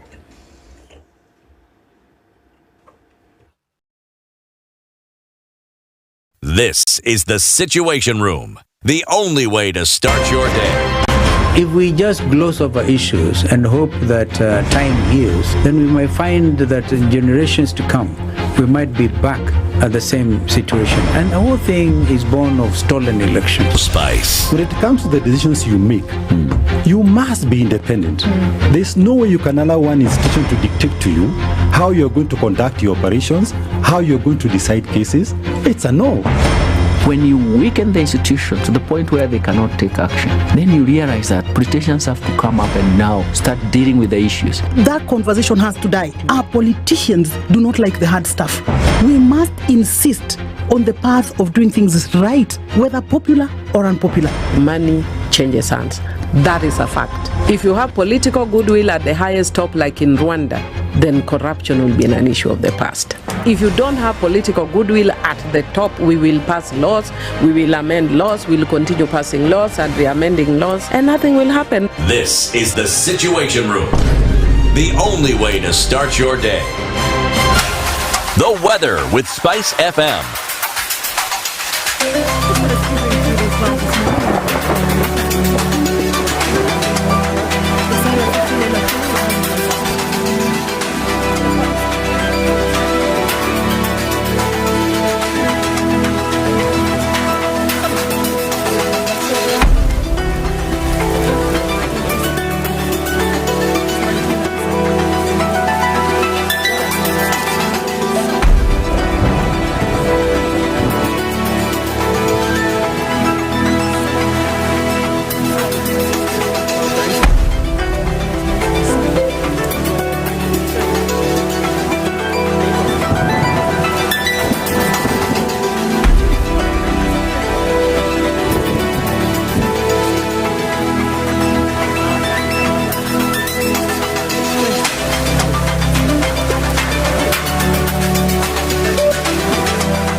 Spice up your life. Traffic is coming in thick and heavy on the Thika Superhighway this morning, coming in past KCA, where your service lanes are doing all right. You're going to get to Survey and it's going to slow down. Kiambu Road is deciding whether traffic is going to be a thing or not. We're seeing some in and outbound traffic, which is actually just all outbound traffic looking for a way out in a couple of lanes. And then you're going to get to Muranga Road and there's traffic going round the roundabout. Do you go round the roundabout? Yes, you do. And that's pretty busy as you get into the CBD.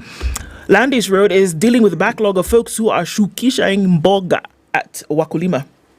And that's busy right now. Langata Road, as you get towards T-Mall and then out towards the Nyeri Stadium roundabout, there's some traffic here as well. So we're getting into traffic hour now. Let's see what happens in a bit. How about you talk to us and tell us what's going on in your neck of the woods and what's popping where you are. We'll talk SpiceFM KE on X, hashtag The Situation Room. Mature, intelligent talk every morning. Spice up yourself.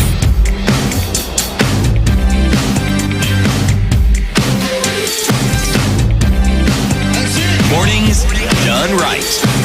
94.4 Spice FM, Nairobi. 23 minutes to 8. Our conversation with Cyprian Nyamamu continues. And we are talking about the voice of the citizens. What do they say? Vox Populi?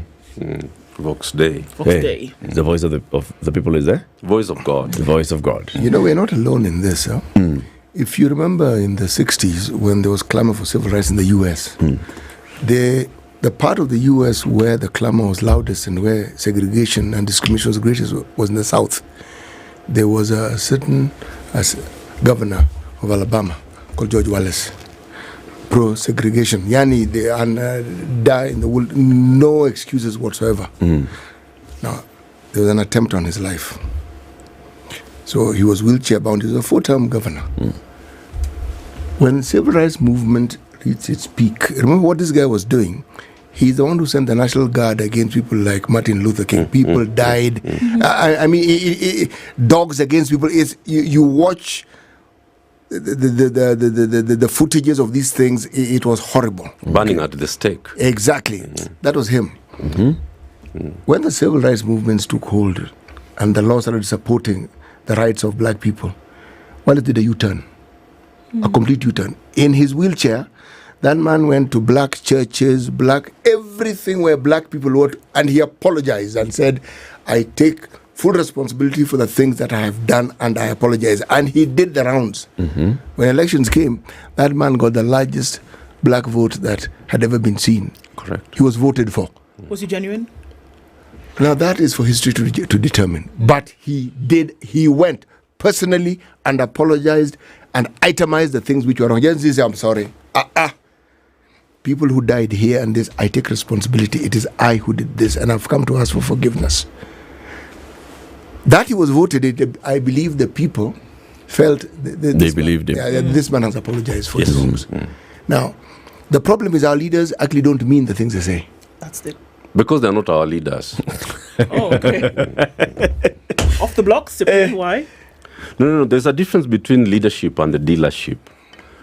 So Kenya gets dealers, does not get leaders. And really, the conversation we had here in March centered exactly on that. Because if you are a leader of a people, it is said that, first of all, you know the way. Number two is that you show the way. And number three is that you go the way. You just don't. Leadership is knowing the way. Do they look like they know the way? These ones of ours. They don't look like they know the way. Have they shown the people the way? They have not shown the way. Have they gone the way? They have actually gone the opposite direction. So these people don't qualify to be called the leaders of this country. They can be anything else, administrators, power holders, tyrants, whatever you want to call them. But they are not leaders, because leaders know those three things. They know the way, they show the way, and they actually go the way. By the way they live, they show that they actually understand what the people are saying, and they do not live outside the means. I was with the students and the youth in Fungamano on Friday, and they were asking, the president keeps saying, let us live within our means. Does the president know that we don't have means? We don't have means. So you are telling us to live within our means. He doesn't live within what we don't have. But we don't have means. We don't have food. We don't have jobs. Instead, is actually living, is the one who's living out of the country's means. So that is somebody who is not leading. Because who exactly is President Ruto leading? I don't think he's even leading the deputy.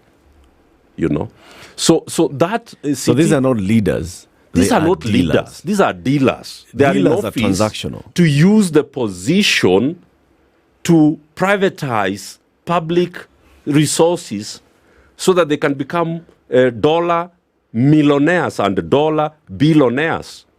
And that's what you see across Africa. And in Kenya, the people have said it is going to stop. It is going to stop. How do they get there, though, these dealers? How do they wiggle their way? They have rigged the system, and it has been working, because this is exactly what KANU was. When President Moi told us that KANU will be in power for 100 years, he was serious, and I think he was sincere. You can see that KANU has been there for many more years after 2002. But it is clear that on June 25th, KANU ended. And I'm not talking of KANU the party, I'm talking about KANU the system, KANU the way of life, which is described by those four characteristics that I spoke about. You know, when you don't keep promises, you torture people, you actually ensure that people are living in squalor, and you explain it using ethnic communities or something like that. But there's an underlying threat here. Yeah. And you started by reminding us about it, right? The clamor for independence. Yeah. The clamor for the second liberation. And now even this one. Delivery of the new constitution. Delivery of the new constitution. The stolen elections. Where we are at right now. Yeah. Cyprian, you participate. You are the youth then, yes, in the clamor for second liberation. You're out there and pushing and saying, multipartyism and a new constitution. I'm sure at some point, when the first multi-party election was happening, at some point, some people said, you know what, KANU is over. In 2002, at that moment at Uhuru Park, and where people were jubilating and up there and saying, yote yawezekana, at that moment, people said, you know what, this system is over. But who had we elected? Who had we elected? We had elected Mwai Kibaki. The people believed that this thing is over. Yes. In 2010, again, same Uhuru Park, and the flag at Uhuru Park is then hoisted, and the birth of a new republic. People said, that thing is over. The people have decided. Now we are saying, because of what happened on June 25th. That thing is over. The people have decided. No. What happened on what happened on June 25th is not what has been happening in this country. What has been happening since 2002 with the ushering in of the new constitution is that we see the change in the form, not change in the content. It has been changed in form. So there is a new constitution, we have new counties, we have Senate, we have new whatever, we have many institutions. It was all about form. But there was no change of values, no change of beliefs, no change of behavior. So people use the same constitution to continue doing the wrong things. And that's exactly what has caught up with the Ruto. It is what has caught, because Ruto is sworn in on day one. You can even hear the language they're using at Kasarani. All right? The president comes and says, once I put down the Bible, he forgets that he actually swore to implement on the oath. I don't even know why he was putting the Bible down, because he carried it. Why was he putting it down? And then he swore to uphold the Constitution. But he has been violating it. And he has been threatening people that the sword he was given was for slaughtering people who do not do the things that he wants. Did he actually say that? He said it. It's if you play one of your clips here, you will see it, that the sword he was given is not for chopping vegetables. It is for dealing with the people who oppose his programs. People like Omtata and us who go to court, and we are already in court to challenge his Appropriations Act because it's unconstitutional. So then, until you come to the time you live by the Constitution and uphold the rule of law, it's going to catch up with you. And it has caught up with this president. So what's changed this time? What has changed this time? And I'm asking that in that context of, 2002, December, I was actually at Uhuru Park and covering the swearing in of Mwai Kibaki. And the jubilation, the energy in the crowd. Everything, whatever was happening to Moi at that crowd was just the people just basically saying, done with this, out with the old, in with the new. And it was the people. But it was change of personnel. But also the people were saying that they are also changing. Remember they we arrested. They started arresting. Let me show you the difference. Let me show you the difference. Right. In 2003, immediately President Mwai came in, we actually believed that Kanu was dead. And what did we do? And I'm speaking about myself because I was right there. We went around arresting policemen who were taking bribes. We were evicting people from offices that were not doing the right thing, that were not giving good service. After 6 months, going to 7 months, a group of friends in Salama, this near Emali here. I'm talking of Boaz Waruku, I'm talking about Kawive Wambua and others, are doing civic education, and they see these policemen coming to the market at Salama and destroying the wares of these women, and they went there and asked them, but what are you doing? And then they see policemen taking bribes. They actually arrested 3 of them and took them to the police station at Salama. What happened is that instead of the policemen being taken in, Boaz and Kawive Wambua were taken in and the policemen were released. That is when we realized that it was over. This guy called Mwai Kibaki did not believe he is not going to keep his word. The policemen are back to the old ways of doing things. What this generation is doing is that they are not going to allow you not to keep your word. Wait. So the citizens who had believed that they can change, and they were taking change, right, and implementing change on the ground, something happened and they stopped doing that. 2010, again, Kasarani. I was there as early as 5:30 a.m. when people were coming in and we were setting up our OB van to broadcast this thing live. And the kind of energy again was reminding us of what was happening years earlier, and the birth of a new republic. And it was not just about system of government. It was, yes, we have reduced the powers of the presidency. We are bringing development to our people by having this devolution system. That was intent. The best Bill of Rights in this country. We have a chapter on leadership and integrity. We are doing things differently. We have given unto ourselves a constitution. The other one was brought to us from Lancaster. This one is ours, homegrown, inbred. And then what happened?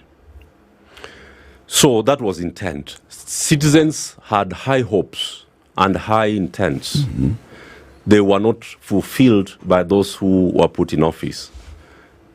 What has happened since last year, Eric, is that citizens are, and this is the discussion we had here in March, that the problem of every country is the quality of its citizens. Do you remember this? City, that is what we were discussing here. Yep. That the quality of the citizenship determines the direction the country takes. Yep. What have the citizens of this country done in 2024? They have said, we are not going to wait until the election of 2027 to tell you that you are doing the wrong thing. They have closed down Parliament. They have told the President, we are coming to occupy State House. It is our house. Parliament is ours. If you don't represent, oversight, and make laws in the interest of our benefit, we are not going to allow you to operate. So what has happened now is that the citizens in 2003 who pulled back when they realized that the state was not for them are saying that this state is going to go because it is the one which is not doing what we are asking it to do. So that is the massive difference between 20 years ago and now. And so Kenya has changed forever because, and we are showing Africa. I was telling Ndu here in March that you are going to see the things we are going to do in the coming months. Because Kenyans are tired with the way William Ruto is managing this country. That he cannot keep his word. He keeps making promises and he doesn't fulfill them. He doesn't respect the people of Kenya. He is not transparent and accountable. That's why corruption is going on in his government. And he is not disciplined. Why? He doesn't do the right thing that the people are asking him to do. Those are the things we were saying here. And the gap which has been there is, are citizens going to stand up and say enough is enough? And they have said enough is enough. So now, what is going to happen to William Ruto with these talks? His talks are not the solution. CT has already told you what the solution is by giving the example of Wallace in the US. President William Ruto should stop the games of, tinkering with this, shifting this one, sacking this one, and moving this one, and changing this one, and meeting this Raila, and meeting the next one. It is not going to wash. The people have told him, if you want to be president of the Republic of Kenya until 2027, tell us who murdered Kenyans on 25th. Oh yes, establish a body that get all these security chiefs from office because they are the ones who masterminded the murdering of Kenyans who are exercising their Article 37 rights. So if the president believes that, he's going to change one more thing and another one, and then people next week will somehow, he's forgetting that these young people have three things we didn't have. Eric, you've covered my protests and all these things for many years. I didn't have the tools that these ones have. What is the first tool? They didn't. They are using the constitution that I went to jail for. I didn't have it. I was fighting for it. Now they have it and they are using it. They are reading it to the president. I didn't have it. They have it. The second tool that the youth have that we didn't have is technology. These people are running X spaces, rallies, 140,000 rally every day. I didn't have that comfort. I needed add cash to mobilize for a rally at Kamukunji. They don't need it. Then they have the third thing, which is their demography. In 2007, in 1997, when we were on the streets with NCEC, the youth were the minority voters. We were only 26% of the voters in 1997. Right now, 72% of the voters are young people below the age of 35. So you can no longer address young people as if they are the ones you are accommodating. You have to address them as if you are asking for permission to be with them because it's their country. So the mindset has not shifted. William Ruto and the people around him, our president, is still operating the way Moi used to operate. But Moi used to operate under that constitution. Moi's demography was different. Moi's technology reality was different. So President Ruto and the Bungeis and the whatevers of this country are waiting for youth on the street to stop them from demonstrating. But they are doing their rally on X space, and they are making resolutions, and they are implementing those resolutions, and they are raising 25 million shillings. Sure. What's prescribed and what an individual will actually do, those are, how you react. So if you give a prescription to something, right, the question is, how would we know? How would it then become something that is satisfactory at whatever level? If the president today, with a desire to still be president come 2027, how would it be clear that actually, yes, finally, he's listening? What would we see? How would we present? And then we know, okay, finally, he's starting to get an idea of what we are saying. There are 5 options for the president and the republic. And those 5 options have to be considered very carefully. The first option is what we call the Gen Z option. The Gen Z option is where the youth are saying Ruto must go. He either goes by resigning or he goes through continued street action and, whatever follows. I don't know where that route is going to end. Then there's the second option or the second scenario, which is the constitutional route. Under Article 1 of the Constitution, the people of Kenya can go to court tomorrow and say that power is exercised through representatives or directly. And therefore, we are asking for a referendum to remove President Ruto from office. That is available under Article 1 of the Constitution. What would bring about the refusal of that request? No, we'll come to that. I want to go through the options quickly. 3. The third option is what we call the redemptive option. Is what the churches have offered, is what the voices of reason have offered the president. They have told the president, you lost power on 25th of June. President Ruto lost power. So he has to regain power because right now he does not have the social license to operate. So how does he regain power? Under option 3. They have told him, number 1, sack the cabinet. Number 2, change the leadership of parliament because the young braggadocious, arrogant young men there are the reason the parliament has been overrun. So he can't come back with those ones. Number 3, they are telling him, establish a judicial commission of inquiry for Kenya to know who killed the protesters, who burnt government houses, who did all these evil things. That's the third thing. The fourth thing is that sack all your security chiefs. Because Amin is there on Kiambu Road, but Amin is the one who's responsible for all these abductions. It is not Kome, it is Amin, the boss of DCI. Yes, and these Subarus and these abductions, that is Amin. He's still in office, and he has not answered to who abducted who. So that's the fourth thing. The fifth thing is that you must get the military off the street by going to parliament and rescinding the order or the parliamentary approval of applying the military in civilian matters.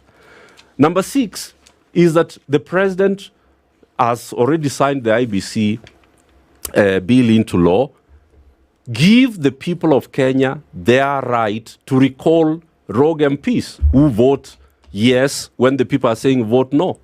So you are going to see very many recalls across the country. Once you do those 6 things, you shall have the engaged public. And then but the president Spice up your life. As if, he didn't lose power on that day. So for us, it's very clear how the president must take the country forward. Cyprian, always a pleasure having you here. Thank you. We'll come again soon. Cyprian Imamu is a spokesperson for the Kenya Border to Itakayo movement. We'll be talking about the voice of the citizens, 8 a.m. news time. To take a common ground on the dialogue convened by President William Ruto after a Saturday night meeting failed to reach a consensus. Ruto and Odinga are jointly pushing for national dialogue under the proposed National Multisectoral Forum that had been expected to start today for 6 days, a move widely seen as a plot to culminate in formation of a government of national unity. The two have invited the youth who have been the face of the nationwide anti-government protests to the talks, generating disquiet among other Azimio leaders. Police pursue leads in Nakuru female bodies case, investigative possible cults, serial killers and rogue medical practitioners. DCI boss Mohammed Hamid revealed that police are investigating several leads, including potential links to cultism, serial killers or rogue medical practitioners, following the discovery of at least 9 female bodies at an abandoned quarry in Nakuru slums, Nairobi, with 12 body parts. If you look at the way the bodies have been disguised and packaged, all the same. If you look at the place the bodies were thrown into the dump site, just one spot, I get the same. What are we really looking at? Are we dealing with a cult that is associated with criminal activities? Are we dealing with serial killers that are also associated with criminal activities? Could we be dealing with rogue medical practitioners that are dealing with criminal activities? Acting IG Douglas Kanja says all police officers stationed at Quarry police station in Nakuru slums, Nairobi, have been transferred following the discovery of bodies, adding that the officers will be replaced by a new team to ensure a fair and unbiased investigation into the incident. To ensure a fair and biased investigation, I have moved the officers from Quarry police station. In these difficult times, we stand with the community and remain committed to uncovering the truth and bringing those responsible to justice.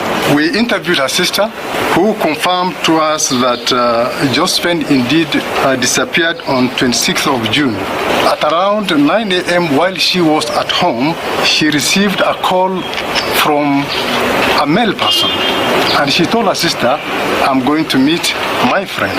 And from her observation, she was not at any level of distress, and she was comfortable with the caller, and she left, only for her to disappear later in the evening within Nakuru slums.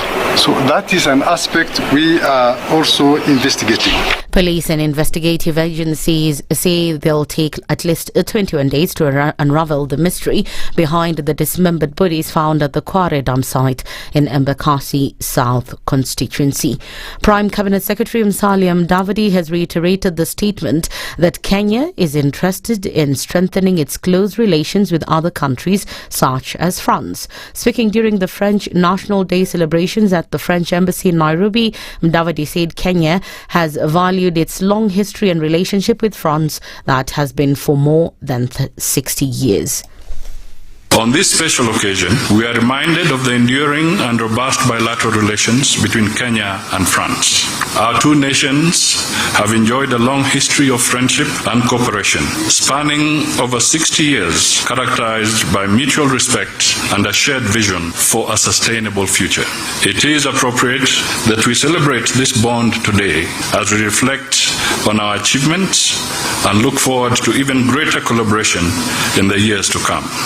Mudavadi father thanked France for their support in promoting economic development. Let me take this opportunity to appreciate the government of France for its steadfast partnership in Kenya's economic development. France has been a key development partner for Kenya, supporting various initiatives aimed at improving the quality of life for our citizens and cementing our position as East Africa's regional financial hub. That's the news wire. I'm Lau Ubaga.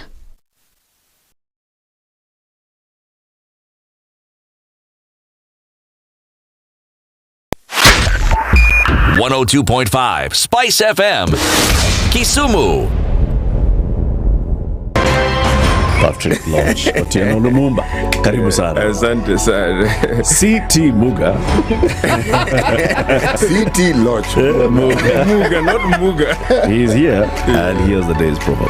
One man marries a woman, another man marries troubles. Is he the same man? Spice. A lion cannot eat more than 2 donkeys.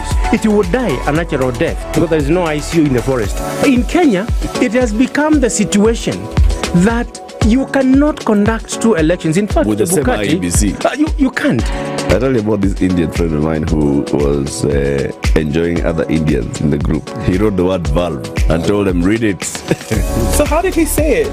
I really want to know. The valve. Of course, kina Ednah, it's the, like you've said, the B's and the P's. Kila kitu mkisia kisema atasema opposite. Opposite? Ukisema hii anasema opposite. Opposite. Ukisikiliza namna hii unasikia opposite. The Situation Room, Spice. The only way to start your day.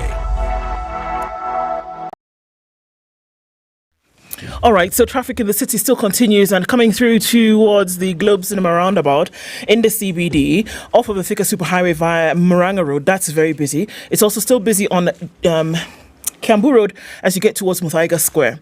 All right, so taking a quick look at Kangunda Road, that's very busy. Manyanja going towards Jogo is busy, as well as the Eastern Bypass. And we're looking at slowed down traffic, specifically going towards North Airport Road. Very, very slow there this morning. We saw some traffic on Magadi Road spill over towards Langata Road, but nothing to worry about. That'll be over even before you know it. And as you came out of Westlands, we saw some on James Gishuru heading out towards the Red Hill Link Road and then through towards Limuru Road. That all does its thing as it comes out into the city. We're still in traffic hour. Let's see what happens as we get out of it this Monday morning. And let's talk on SpiceFM KE on X, hashtag The Situation Room.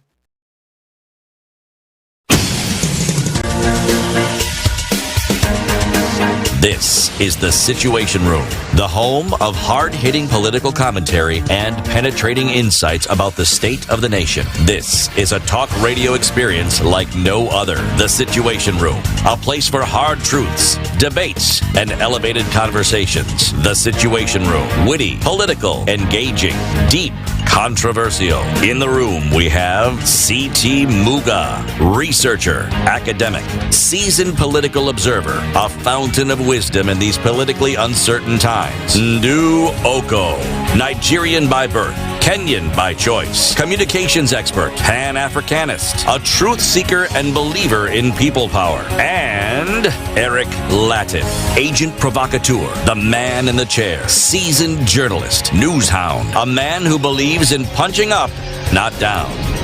This is The Situation Room, the only way to start your day. 8 minutes after 8, how are you doing? Welcome to the third hour of Kenya's biggest conversation. This is The Situation Room. We are live on SpiceFM, on KTN Home, on YouTube, on Facebook, on X, on TikTok, on Radio Garden. Very many platforms, and we thank everybody who's joining us wherever you are joining us. We are Kenya's biggest conversation, just amplifying the voice of the people. Next, we want to have a conversation about the conflict of interest bill. It has been, going the rounds on all public platforms. Last week, we hosted Nairobi Senator Edwin Sifuna, who's among those who had voted yes to various amendments that were passed in the Senate to this bill. And we're talking about the EACC, the Ethics and Anti-Corruption Commission, and why the Ethics and Anti-Corruption Commission is uncomfortable and has expressed this displeasure with the amendments that came out of the Senate in particular. There were several other amendments that had come out of the National Assembly. So we have invited the EACC to come here so we can hear their side of the story. And we have with us David Kaboro. He is the Deputy Director at the Ethics and Anti-Corruption Commission in charge of ethics development and monitoring. David, good morning. Good morning, Eric. How are you doing? I'm very fine, Eric. Welcome to the hot seat of the Situation Room. Thank you for having me in this discussion. How does it feel? It is okay. It's a good opportunity for us to give our version of facts. Very good. And maybe help to shed the truth about this bill. That's what we'd like. That's what we'd like. Thank to you. welcome you to the conversation, CT will give you the proverb, but before he does, Ndu will tell you about your health insurance. You are thinking about health insurance for yourself, for your family.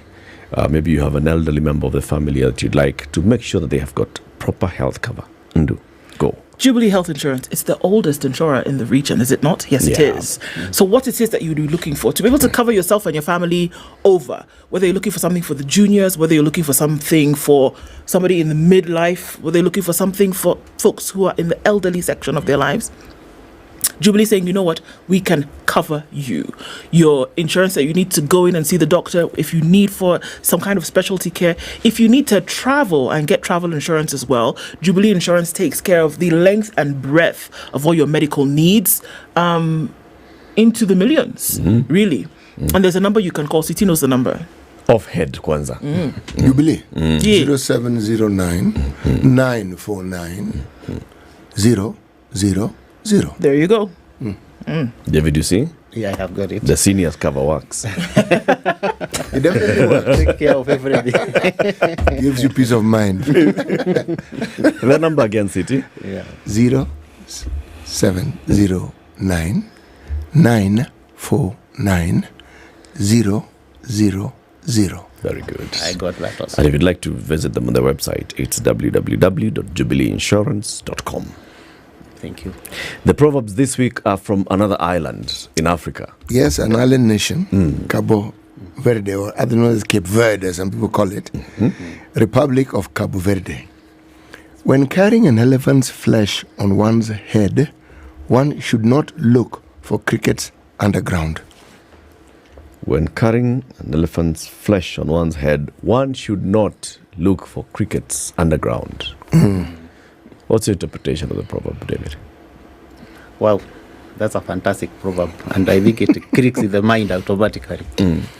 I think it means when you have a heavier load, which is more important, you should not engage yourself or concern yourself with trivial issues. You need to just focus on what you are carrying because it might be more important. Thank you. Very good. Yeah, that's a good proverb. Reminds us of PLO Lumumba at the Supreme Court. De minimis non curat lex. Yes, true. Yeah? Of the trivial, the principle that the law is not concerned with insignificant or minor matters. It's true. De minimis non curat in PLO's lex. Wow. All right, David, Yeah. you are in charge of ethics development and monitoring at the EACC. First of all, tell us what your job is, and then we'll come into this conflict of interest bill, because I'm sure it touches on ethics. Thank you. Thank you, Eric. The Department of Ethics Development and Monitoring is one of the two departments that constitute the Directorate of Ethics and Leadership. The other department is Ethics Compliance. So as the words say, or as the names depict, when it comes to development and monitoring, we look at the various aspects that constitute ethics, and conflict of interest is one of them. So, these are areas that keep evolving. So we have to evolve with the times, and we have to make sure that they resonate with the needs of the country at any particular time. Then we also monitor how either the public entities or the public officers comply with those requirements. That is why it is simply referred to as ethics, development, and monitoring, because it involves development of those ethical issues and also monitoring how they are being complied with, mostly in the public sector, but also sometimes it extends to the private sector in particular instances. One of the things that people have said, over many years, is that people who are in positions of authority, particularly the public service, because of the knowledge that they have on what the government is planning to do, on what the government is doing on the budgets and all, have, over time, taken advantage of the knowledge that they have, the positions that they occupy, to eat where they work. Okay? And over time, they've called this ethical. Yes. Started with the Degwa Commission a long time ago that said, what's wrong? Mtu akule mahali anafanya kazi. Yes. Now then it has gotten to a point where people have raised the issue of, is there a conflict of interest when a public officer actually directly engages in profitable business from a private angle with the entity that he's working in? And I remember President Uhuru Kenyatta saying, you know what, we are going to bring in a conflict of interests sort of law. Yes. Now we have seen the conflict of interest bill 2023 in Parliament. Just give us the genesis of this bill. How did it end up in Parliament? Yeah, thank you, Eric, for that. It's good that we give a historical perspective of how this debate has developed in this country. You have rightly mentioned about the Degwa Commission report. That was sometimes in 1971. The situation that was pertaining then was that public officers were really not engaging in any kind of business relationship with a government entity. That was maybe before independence and all the way up to the 1971. So when this commission was held and it gave recommendations in 1971, one of the recommendations was to allow public officers to engage in any business they may have in mind, subject to certain limitations and regulations. And that is how public officers started now engaging in various forms of doing business with government. And this is what now has led to the situation that we are in. And in a conference that was held sometimes in 2018, as you have rightly mentioned, the former president Uhuru Kenyatta, in that conference that was at Bomas of Kenya, the main observation that came out of that conference was that actually conflict of interest by public officers is what is driving mega corruption or a lot of corruption in the country. In fact, the observations that were made was like almost 90% of the corruption and economic crime cases that we have are driven by a certain aspect of conflict by a public official, where a public official wants to take a private benefit or further a private interest in that consideration. And that is when now it was realized that the laws that we have are really not responding well when it comes to dealing with this aspect of conflict of interest by public officials. That is how that discussion metamorphosized into a call for action to look at the law, review this law, make it respond to that challenge, and the consideration then was to look at the various provisions that we have on conflict of interest, put them together, enhance them, review them, expand them so that they are now able to deal with that challenge. And the then Attorney General constituted a task force that was now tasked to come up with this consolidation, including a study of other international best practice and incorporate all that into this law. And out of that task force, a bill was actually developed. It was looked into by various stakeholders. The task force itself was actually composed of participants from various entities that would call them key stakeholders in terms of driving the agenda on anti-corruption as well, but mostly on conflict of interest. So this bill was developed. It took quite a bit of time. Remember, there was the intervention of COVID at this point and various other interventions. And, the registration aspect also is a bit slow. So the final bill came out around 2020, 2021, and it was taken to the Office of the Attorney General for the final consideration. It is the Office of the Attorney General that now looks at bills that have been developed by other stakeholders. It kind of looks at it to make sure it is also in consonance and harmony with the various existing laws. And then it was taken to Cabinet in 2023. So Cabinet looked at this bill, they approved it, and of course with a few changes here and there, they were a bit minor. Then it was forwarded to the National Assembly for consideration. It stayed for some time in the National Assembly, a few months, I think from April of 2023 to around December. It's not a few months, but okay, go on. To us who are involved in the legislative process, when a bill takes 6-7 months in National Assembly, that to me is good. Okay. It can be termed as effective. So then it went to the Senate for concurrence, as do most other bills on corruption, because corruption is an issue that transcends both the national government and the county government. Now, at the Senate, it was again looked into. Remember, the National Assembly looked at the original bill that was drafted and accepted to by the Attorney General and the Cabinet. Yeah. The National Assembly had its input into that bill. When it was put before the committee of JIRAC, the Justice and Legal Affairs Committee, invited participants and the public, what we call public participation. It was very extensive. Many people looked at it. And by the time it was being taken to the Senate for concurrence, quite a number of things had changed. But it had still retained the character that would still say it can be looked into and maybe, looked positively. If it goes to the Senate and the Senate maybe it incurs here and there to improve it. So it went to the Senate, and at the Senate again, the Senate has looked at it, and I think that is, the rest is history. You know what happened. So now we have a bill that we call the Conflict of Interest Bill 2023, which has gone through that whole process. And as you have said, rightly so, we have expressed some reservations here and there.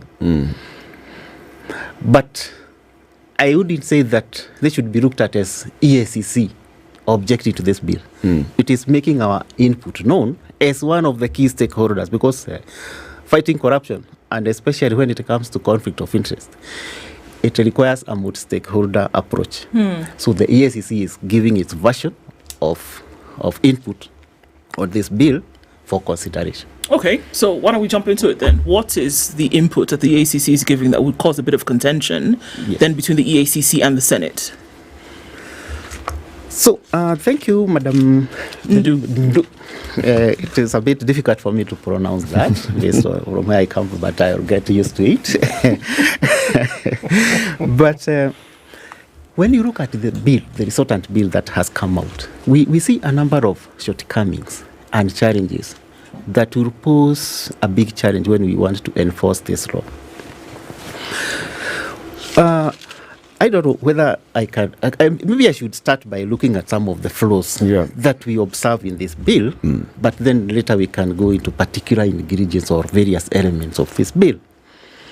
Now, we want first of all to look at the enforcement structure of conflict of interest that has come out, which is now contained in this bill. Now, Section 5 of this bill, in the original bill, had indicated that enforcement of the bill. Okay, let me give you the history, first part of it. It had identified an enforcement structure that comprised, one, the EACC as the investigative body. Remember, the EACC has the constitutional mandate under Chapter 6 of the Constitution, because matters conflict of interest are actually in Article 75 of the Constitution. Article 75 is one of the chapters that is in the Constitution. But again, realizing that conflict of interest sometimes is more prevalent and it is more understood in the context of what a public entity does. So it had come up with the concept that we called reporting entities or reporting authorities. And reporting authorities constitute actually the plethora of the public entities out there and their leadership.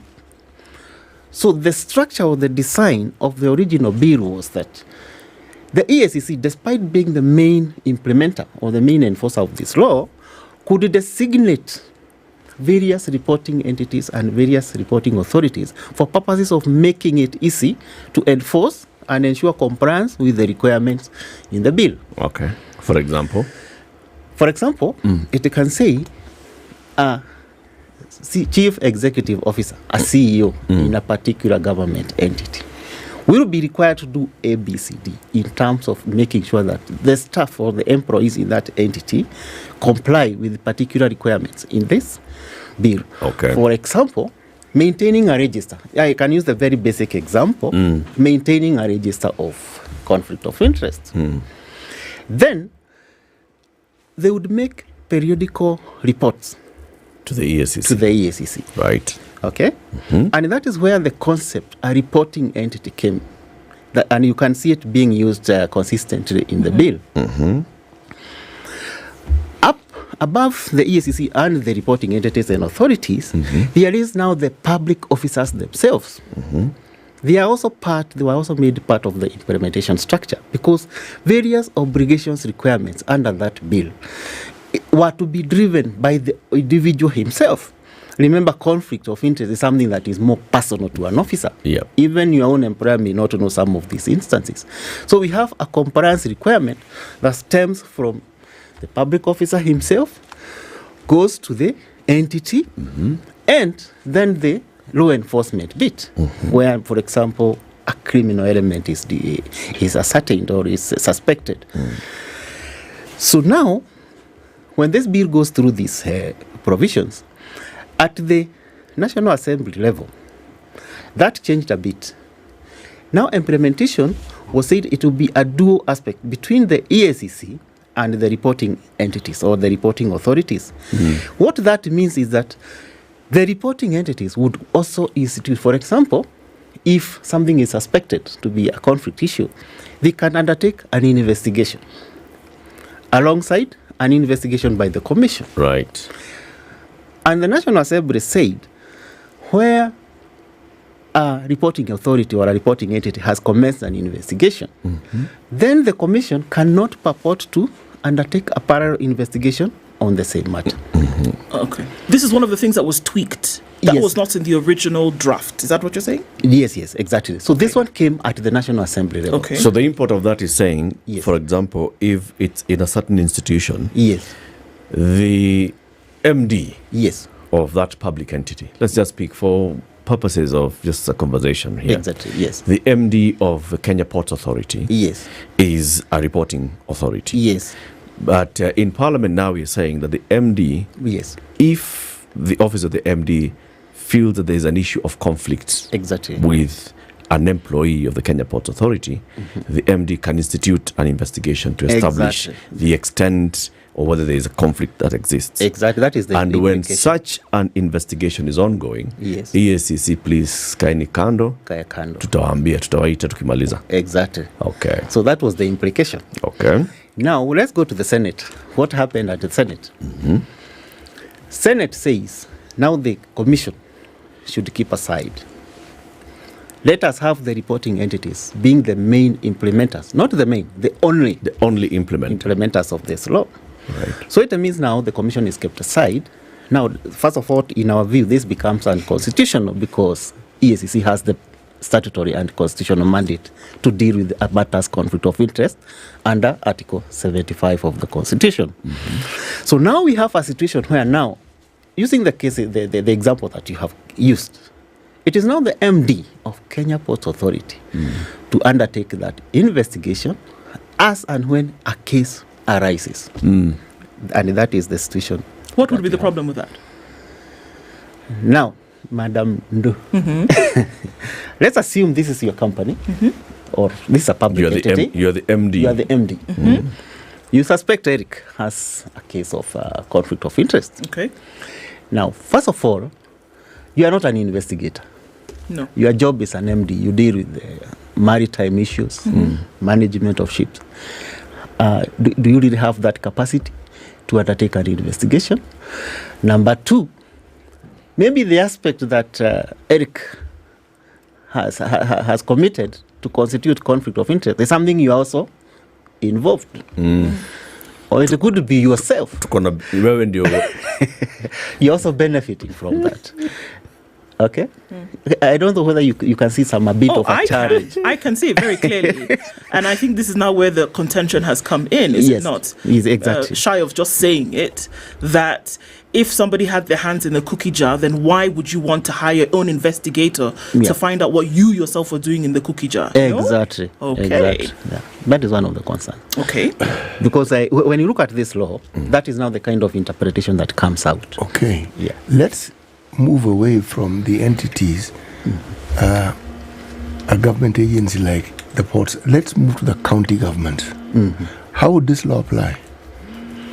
You see, in respect to a county government aspect,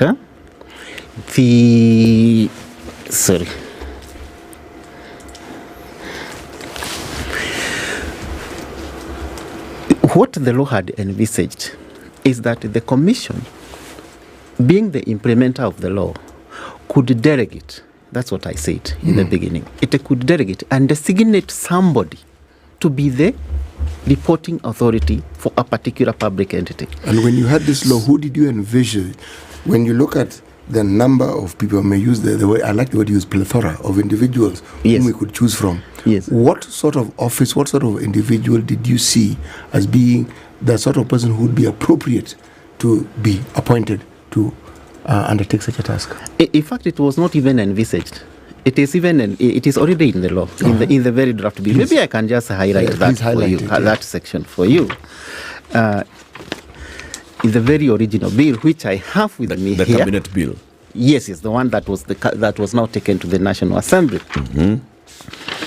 And it was saying a reporting authority in relation to a public officer means an office or body that is responsible for a public officer for purposes of this act, and includes an accounting officer, a person who exercises executive control over the resources of the entity, or any office or entity exercising a function delegated by the commission.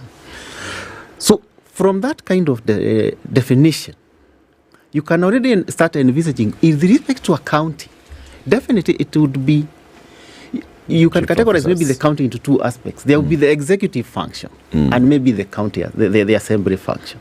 So at each of those two functions, we have somebody who is at the helm. So perhaps in what we had in mind is that we would now designate one of those persons to be the responsible person with respect to the county government. So we can have somebody reporting from the assembly side and from the executive function side.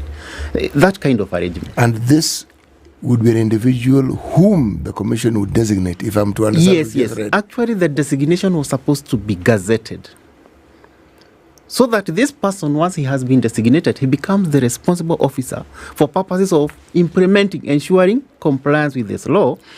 And this person now has to make periodical reports to the commission. And they have the full force of the law to require the public officers to disclose to them any conflict and such. Exactly. Okay. The law had many provisions on the reporting aspect. Let's take a break. We come back and continue this conversation shortly. 28 minutes to 9. We are talking about the conflict of interest bill, and our guest is David Kaboro. He is the Deputy Director for Ethics Development and Monitoring at the Ethics and Anti-Corruption Commission. So he's given us the genesis of this bill and up to the point where it got to Parliament. This journey began, like you said, in 2018. That conference, President Uhuru Kenyatta says, from what we are seeing, we need to have some legislation that actually deals better with conflict of interest. The Attorney General forms a task force. Task force goes and looks at laws, creates one bill, brings it back to the Attorney General. It goes to the Cabinet. It's approved by Cabinet. It goes to the National Assembly. And that's where now the journey started. The legislative journey proper. In the National Assembly, into the Senate, where we are at now. This conversation continues shortly. Good morning.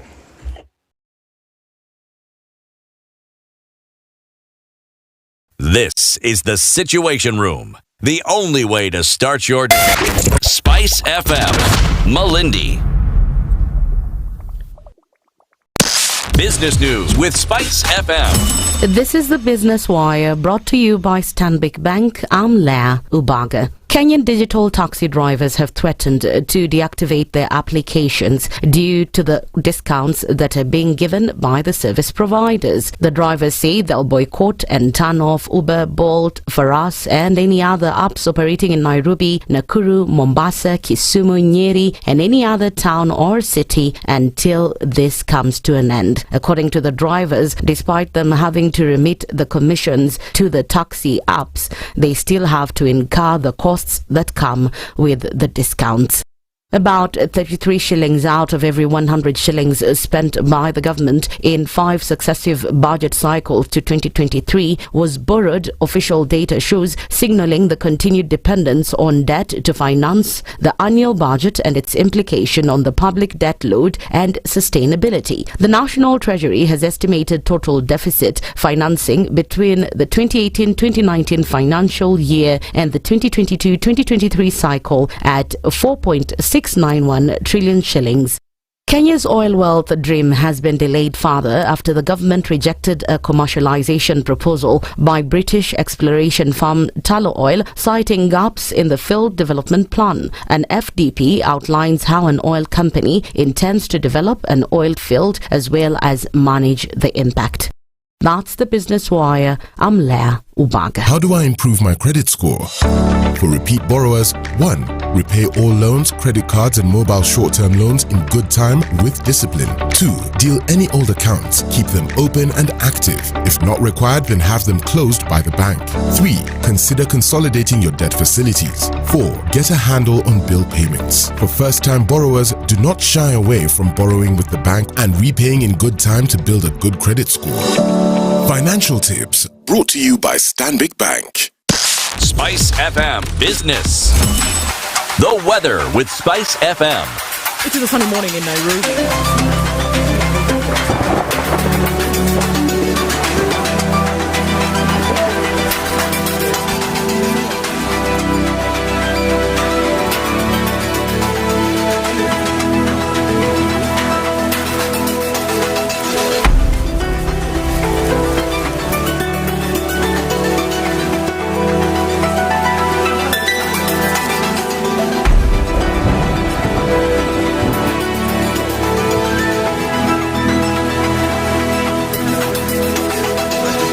Lows of 5, and we're looking into a sunny Mogadishu at 26, going to highs of 30. It's 15 and cloudy in Addis Ababa, highs of 20 and lows of 13, while a partly cloudy Lagos at 25 will go to highs of 31 and lows of 25. Kinshasa at 21 is sunny, highs of 29 and lows of 19. Welcome to SpiceFM, the best exclusive radio station bringing you the best mix of the best music ever. Still pretty busy on the Thika Superhighway as you come through to Survey and then out towards Wangari Maathai on this side and Murangaro on the other. So the Globe Cinema roundabout still pretty busy. We're looking at heavy traffic on Landis Road inbound to the city, touching on Camp Kunja, that roundabout, and then going on towards Haile Selassie. That's busy. Jogo Road, spots of traffic as you go along. And then we're seeing spots of traffic coming off of Outer Ring as well, all the way through to the Thika Superhighway on the other end. And on the Eastern Bypass, that still seems to be a spot of bother as you get into the CBD because it's bumper to bumper through and through. Keeping an eye on things, guys. We are still in Traffic Hour. Let's talk on SpiceFM, KE on X, hashtag The Situation Room. Mature, intelligent talk every morning. Spice up yourself.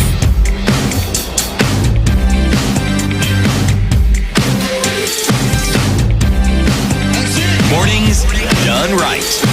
94.4 Spice FM, Nairobi. Our conversation continues. Conflict of interests by public officers in the positions of office or authority and dealing with public entities for their own personal benefit. And there's a conflict of interest bill that has been in Parliament, is in the National Assembly, the Senate. It's gone back now to the National Assembly. Probably it will go into mediation.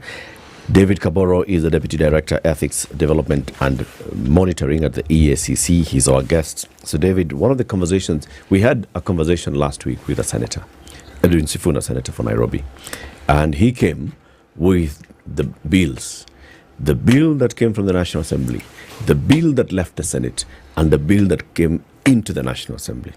And one of the things that he said was the EACC, in its objection, is saying that the Senate has deleted other laws and watered down the impact of enforcement of the ethics on conflict of interest by putting them here in this bill. And he took us through. So he said, for example, aspects of the conflict of interest bill that are in the conflict of interest bill that are also in the which one was it? A public officer ethics act. Where? Public officer ethics act. And there's a section 42 of the ASECA, of the Anti-Corruption and Economic Crimes Act that has been deleted. There's a section 46 of the Public Officer Ethics Act, I think, that was also deleted. So those kind of things. So basically, let's take with the section 42 of the Anti-Corruption and Economic Crimes Act. Yes. He said, what is provided for in the ASECA and what is provided for in the conflict of interest bill is the same. All we have done is now we have put it in clear language and put it into this bill. Now, EACC cannot say that they don't have a law that they can use to enforce matters of conflict of interest. And what those lawyers like Sifuna and others and their colleagues in the Senate were arguing is you do not want to go to court. And the judicial officer is having to rely on 4 different pieces of legislation that are talking about the same thing. And so instead of doing that, let's harmonize and put them into one. What's your response to that? Thank you, Eric, for that. It's good to give us an opportunity to clarify that aspect, which is very critical. When we worked on this bill, one of the aspects that we looked into was consolidation of the various provisions that deal with the conflict of interest in the various other laws. It's important to have all these provisions on conflict existing in one legislation, which now provides a coherent way of dealing with conflict. Now, I just want to give one example because there are many in the bill, but let me just take one which is very critical to this discussion. The aspect of public officers trading with government. We can now take an audit trail and see what was the effect and the implication in terms of the amendments that have been proposed. Okay. The first discussion was whether public officers should actually trade with government. Any government. At all. Okay. That is a discussion that I must admit it also divided the drafters of the bill. Because some were very sure that we should not allow any form of trading. Others were of the view that perhaps if we do that, we may legislate public officers into laziness or drive them out of their livelihoods. So the restriction that was agreed upon, and I think the National Assembly agreed with the drafters, is that what perhaps we should look at is restrict trading with your employer. Okay. With your employer. So your direct employer. Your direct employer. If, for example, like City's example, if you work in Kiambu County, yes, exactly. Don't do business. Don't with do Kiambu business County. with the Kiambu County. Okay. Okay. Now, but you can do business with Mombasa. You can do business with another county, but subject to some disclosure requirements. Okay. Okay. Okay. But this, okay, go on. Let me explain. Let me explain. Yep. Now, Section 42 of the Anti-Corruption and Economic Crimes Act was say it still says an agent of a private or public entity shall not have an indirect private interest in a decision that his priest is about to make. And we were confused here. Agent, principal, exactly. entity. Actually, I would have tried to brief the senator because I saw him struggling with that definition. But actually, that definition is provided in the Act itself. Okay. It is not in the definition parts of the Act, but it is at Section 38. And that definition not really relates to that part. That is part 5. Read Section 38, of the phases. So Section 38 says, in this part, agent means a person who, in any capacity, and whether in the public or private sector, is employed by or acts for or on behalf of another person. So it has two main components. Okay. An employee or somebody who is acting on behalf. It may not be an employee-employer relationship, but you are acting on behalf of... CT works for Kiambu County. Yes. Okay. Yes. Now, CT has an employee called Eric. Yes. Who works in an entity where CT is a beneficial owner. Yes. That is agent. Yes. Eric now becomes agent. Exactly. Or CT is very closely related to Eric. Yes. In terms of Eric has married CT's daughter. Eric is agent. Yes. Okay, continue. You see, I hope that that kind of definition becomes a bit clear, or it tries to shed light on this discussion. It's clear, all right. Yes.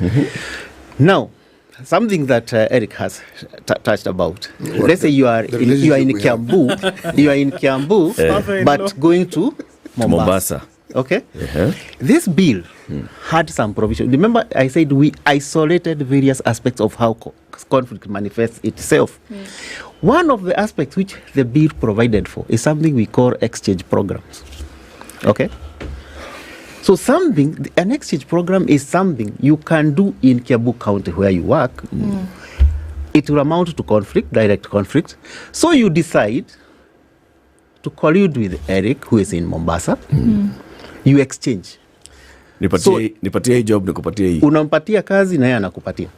But that is the reality of what happens in the county. It's simple. It is the reality of how business is done in the county. The bill now tries to control it has a provision on that, and various many other ways. Does it still have that provision, or is it one of the things that was struck out? No, that one is still there. Okay. It is still there. I think that was maintained. Okay. So, but I wanted to bring out what happened when it comes to doing business with government. So, Section 42 is where we have been charging many of those cases when it comes to conflict of interest. One of the aspects of benefiting from a contract or doing business with government, you are not the party itself trading. No. Yeah. But you are deriving a benefit out of that arrangement. Yes. Like a kickback. A kickback, Commission. A commission. A thank you. Yeah. Is it clear? A pathfinder. So now, this bill in section 19, I can read for you what it was providing for in section 19. And it was saying, section 19 of the bill, a public officer shall not be a party to or a beneficiary of, I want you to get those two elements, of a contract for the supply of goods, work, or services with his or her reporting entity.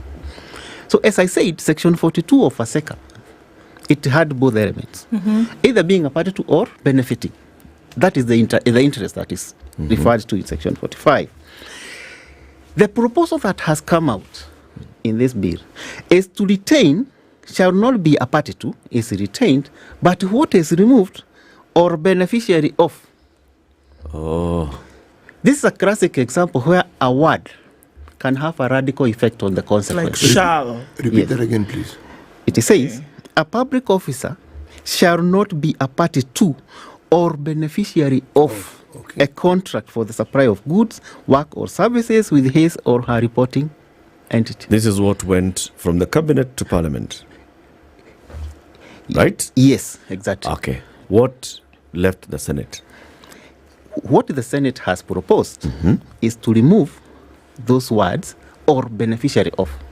So it just leaves you a party to. A party to. Remember, let's say take an example of the governor. He will not award a company that reads Governor Kiambu versus the county of Kiambu. That is, he is a party to a contract, or even reads his wife. Yeah. He will give to a complete different entity, but knows there is a relationship with that entity, and he will get that benefit. And most of the cases you see in court today are actually based on that kind of arrangement. So a county will engage in a procurement. It will procure services. Clean deal, work is done. And then I'll buy a Then house. now, 3 months down the line, you see this company that was paid now channeling money back. And it is very prevalent. It just not buys just in the counties. It buys a house? Yes. And then later that house, ends up being Changes transferred. Exactly. It changes ownership Exactly. to a friend. Some are even direct. They pay school fees for the public official. Okay, they buy vehicles. These are matters in the public domain. So, sorry, David, my question is this: Yes. that for me, as I look at it, I mean, I've not read the whole bill. I've read sections of it. Yes. But it seems as though it opens up gaping holes then for this kind of conversation now that is happening. Yes.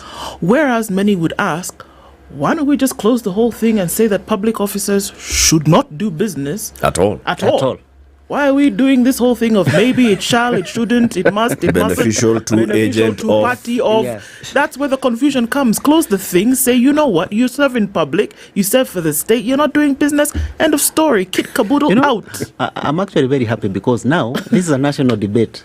It has come into the open, and these are some of the things that we need to grapple with and make a decision as a country. But again, there's something else I wanted to show you that has happened concerning the same aspect of trading with government, because that was not the end of it. Look at the schedule of proposed amendments that have come out of the Senate.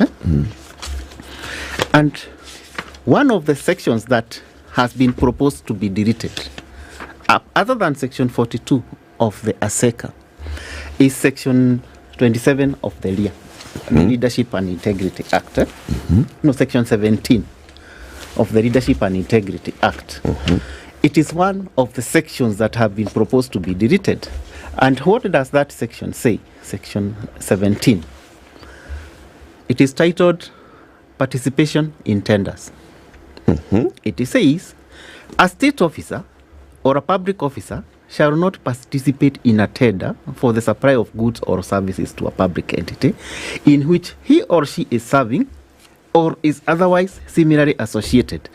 But the holding of shares by a state officer or a public officer in a company shall not be construed as participating in the tender or public entity unless the state officer or public officer has a controlling shareholding interest. So this is a section that talks about participation in tenders by state and public officials. It has its safeguards. Okay. Now, if I don't have a controlling interest, it's fine. That may be what it was saying. Okay. This is the Leadership and Integrity Act. Yes. At present. As it exists. As it exists. It was actually prohibiting. Okay. Now, this section has been put in one of the sections to be deleted. So the way it is, even it has a caveat. It has this caveat: shall not participate in a tender for the supply of goods or services. Okay. This aspect of saying having shares in a company, I can give an example. You don't have a controlling interest. So it can be argued, for example, Safaricom. You have shares. It cannot be said that if Safaricom tenders to supply internet to KTN, then, and I am an officer in I have shares in Safaricom, then I am the one. Shareholders are the owners. Yes. I think that was the gist of that arrangement. Okay. But now when we delete the entire thing, this caveat in the first part of this section disappears. If you compare that with what I was reading to you in Section 19 of this bill, you can already start seeing the implication. And now what had the penal function in Section 42 of ASECA has also been removed. But I think and I'm sorry, I think we can talk about the different removals or the inclusions, etc., etc. But we still continue to court corruption, and we still continue to say that then because we can change the law here or dibble-dabble here, that we're essentially allowing certain things to continue. The spirit of this whole thing, the whole thing for me is to leave a window open for something to happen. And we seem to be saying it's okay, and that I think also then there's a Proverbs CT gave about certain things being left open when the wind blows, because that's exactly what happened here. That one day the wind will blow and it will be very clear, and that also leaves EACC wide open for target practice, because somebody can say, well, you guys all had this conversation about what should or should not be removed, so you allowed this thing to happen, making it all the more difficult when an issue of prosecution comes in. Then you don't really know how to deal with it, because you left the door open in the beginning. And I think that is why, Madam Drew, that is why we are also making our concerns and voicing our concerns at this point, so that as this thing perhaps goes back to the National Assembly, some of these issues should be picked.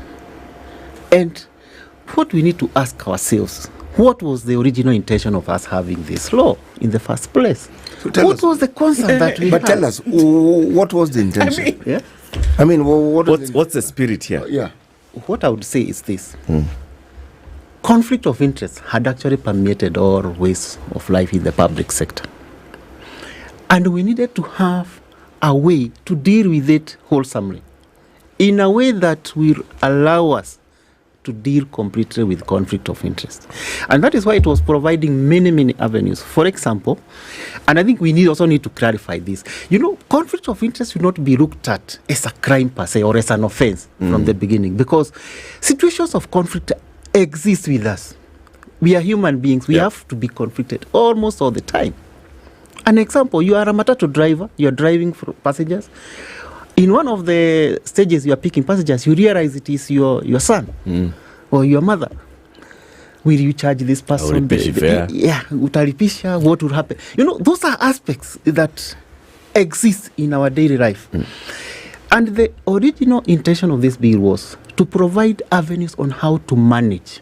In fact, if you look at the words used in this bill, is to manage and regulate conflict of interest, as opposed to other words that are used in other laws, for example, perhaps that's where we went wrong. Because when you manage, you're still accommodating it. You're accommodating. Yes, and you are actually giving it a little window to flourish instead of extinguishing it completely. I don't understand. Let me give an example to put it in context. Assuming the president announces a cabinet today, okay? He names Eric the Cabinet Secretary for Energy. Today, Eric is running 3 petrol stations. Yes. He has a company that imports fuel. Eric has an option of saying, first of all, disclosing at the point of appointment that, look, I do business in the energy sector. I have ABCD. And what I want to do about it, because I have been proposed for this position, is that if I am given this position, within 6 months, I am going to dispose all my interests in that sector. Okay? Or alternatively, you say, I would prefer to do business in this sector as opposed to take up a public appointment that will make me a regulator of this industry where I'm also a player. That was the kind of thinking that had gone into this bill. So it was providing many avenues on how you can deal or manage. There was a supposition, and this is why I think I'm really confused. Yes. That there's a supposition that somebody who is involved in this kind of business is going to voluntarily give the information and say, actually, no, please, let me not take up this position or let me not do this business because I am conflicted. I'm conflicted. But we know historically, that does not happen. It doesn't happen. So this is my question: why don't we plug the thing from the beginning? Then what happens, Ndu? No, what happens if I get that appointment? No. Let's just let's get personal here because we're getting personal. Okay. So what happens if I get that appointment and I am actually a shareholder in a company that supplies fuel to government? You resign. And you delinked. I resign you refuse the appointment. Resign here. If you're a director, you resign. If you own shares, you offload them to your partners, meaning they cannot be any dotted line attaching you to that business that you did. Either that or you remain in business, or and then you refuse the appointment. City has nailed it on the head. Yeah. That was some of the procedures that were envisaged when we were coming up with this law. So it is now the duty on him or on you as the appointee to disclose at the very beginning. And one of the reasons why it is done in a public forum, because the public out there knows this information. So even if you hide some of those aspects, there are ways that they will still come out. And now if you don't disclose some of those things, those are the elements that we have now criminalized. That if you knew and you did not disclose, yet you took up that appointment, We don't even have to wait for you to favor that company. That's it. You're done. The fact that you did not give the information, criminal it is offense. already an offense. And we go to the law enforcement. Ndo is asking, why leave that whole window there? Exactly. Because it's like, we're saying, we're sitting around the table and we already know that you're in this direction. We know where you are, but we're still saying, okay, let's just accommodate it and let's allow him to do until this point. Actually, the thing that the county governments and the system has enabled us to do is to have a front row seat to understand how conflict of interest actually works. Proper in all the cases practice. that we hear being brought up by the Auditor General, so and so, this relative, this cousin, wife's relative, daughter. So it's not complicated. And when you go deeper, you will find the very thing you said. Yes, I am governor of Kiambu, but Eric is governor of Kajiado. I am going to make sure that we do business. So it's never me. It's not in Kiambu. So there's no conflict. Now, Ndu's point is valid insofar as we're saying, look, we actually know how these things are done. And here we are laymen. We are not even investigative officers like yourself. So this law, in many ways, even fell short of what would actually work to extinguish this problem. In conclusion, Brother David, because we are coming to the end of what next for this bill? Sifuna says, please come to the Senate. Let's hear you out. What next for this bill? I would say categorically that we are very open to having a national dialogue, a national conversation on this aspect, because conflict of interest is here with us. It is not going away anytime soon. And as I said earlier, let us ask ourselves, what is this challenge that we wanted to deal with? Is it still with us now? What is this medicine that we have proposed to deal with this?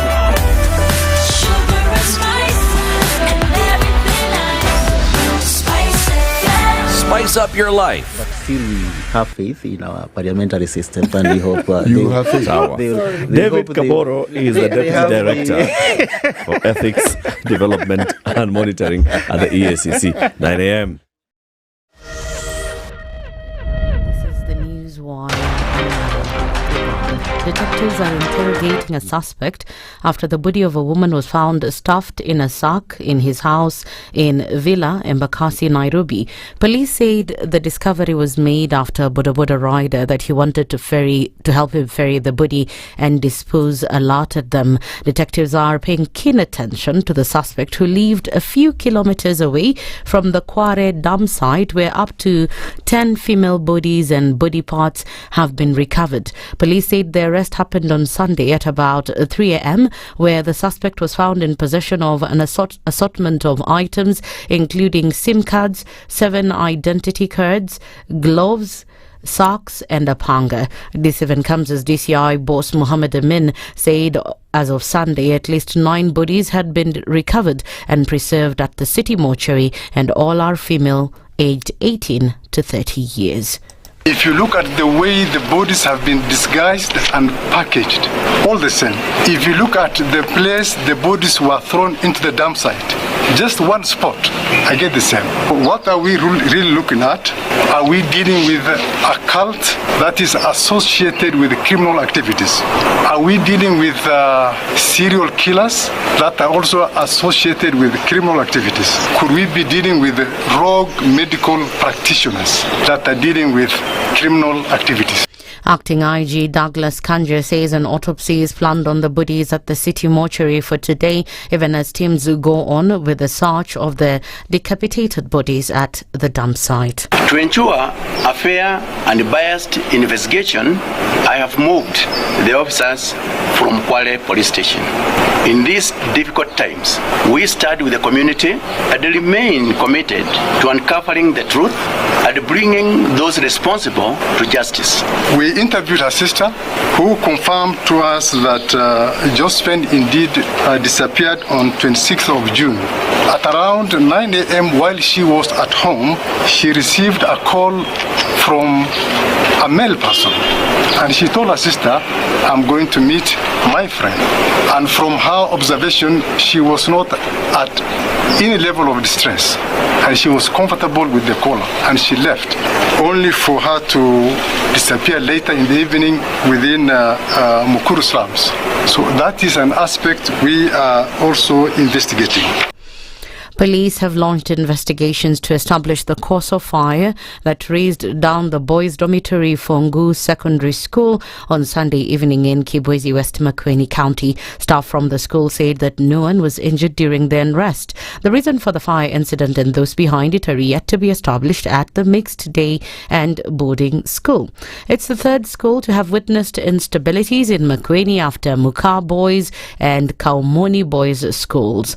Kakamega Gen Z have threatened to march to Kakamega Governor Fernandes Baraza's office tomorrow over claims of accountability as well as transparency. County leaders led by their Parliamentary National Assembly Chairman of the Budget Committee, Gildon Shioso, has however urged them to give dialogue a chance. Our dedication as young people to fighting corruption and improving service delivery is crucial, and we are committed to supporting all efforts through constructive and safe channels. Fellow Gen Zs, I know all is not well within our county, but we cannot save our county by bloodshed. We cannot save our county by hooliganism. We cannot save our county by demonstrating. And in the international scene, the U.S. Secret Service on Sunday denied claims that it had refused additional protection for Donald Trump ahead of his Pennsylvania campaign rally where he was shot in the ear in an assassination attempt. Secret Service spokesman Anthony Gilman said on social media platform that the assertions were absolutely false, adding that the agency had added protective resources and technology and capabilities as part of the increased campaign travel tempo. And in Rwanda, voters in the country are today headed to the polls to elect their next president, with 66-year-old incumbent Paul Kagame, who has ruled the Central Africa country for nearly a quarter of a century, expected to cruise to victory. Polling centres were due to open at 7 a.m. local time for the more than 9 million eligible voters to cast their ballots for the president and lawmakers. Provisional results are expected by July 20th. That's the Newswire. I'm Leah Ubaga.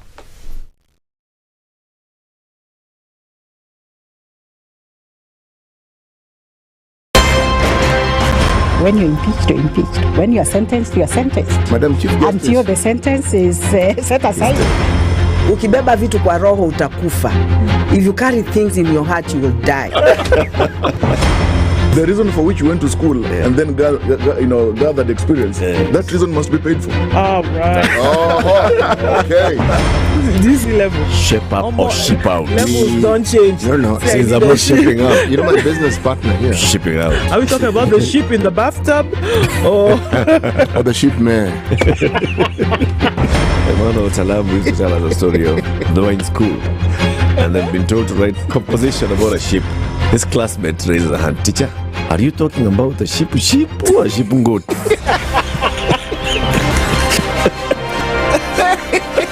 The Situation Room, Kenya's biggest conversation. 94.4 Spice FM, Nairobi. Okay, round about 9 o'clock, and what's happening with traffic? Still heavy on Landis Road this morning, and it doesn't look like it's letting up anytime soon. It's also busy on the Thika Superhighway as you come through past Survey, and that's where a trouble spot is. Outer Ring, traffic just heading out towards the Allsop stage on Outer Ring, and that's very busy right now. Okay, what else? Eastern Bypass also saying not just yet, folks. Traffic is going to spill out to North Airport Road for a while and then out towards Cabanas. Who else is cooking here? We have some traffic coming off of Kikuyu Road through towards Naivasha Road. It's all going to spill over towards Ngong Road. Okay, so we're still keeping an eye on things. Let's see what happens when we come out of traffic hour. Something popping? Let us know. SpiceFM KE on X, hashtag The Situation Room.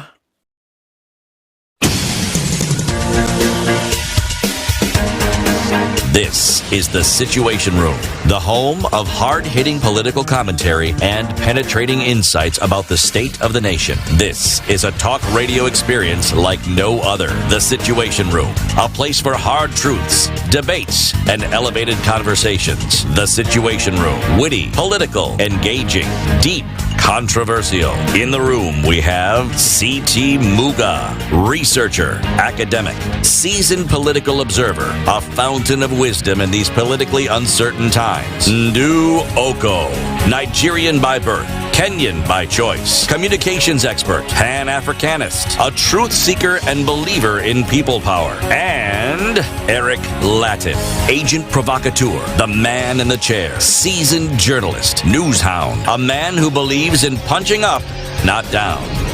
This is The Situation Room, the only way to start your day. 8:09, we are on to the final hour of The Situation Room. To everybody who's following the conversations, thank you very much. We appreciate you.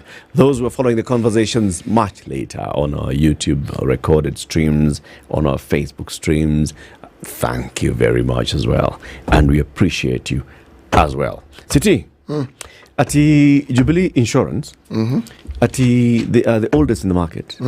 Ati they are the largest in the market in the region. Ati they have the best packages. Ati and what else? Well, look at it this way. They have not just the best packages. Any health interest you may have, all you need to do is contact them and they'll tell you that they have it.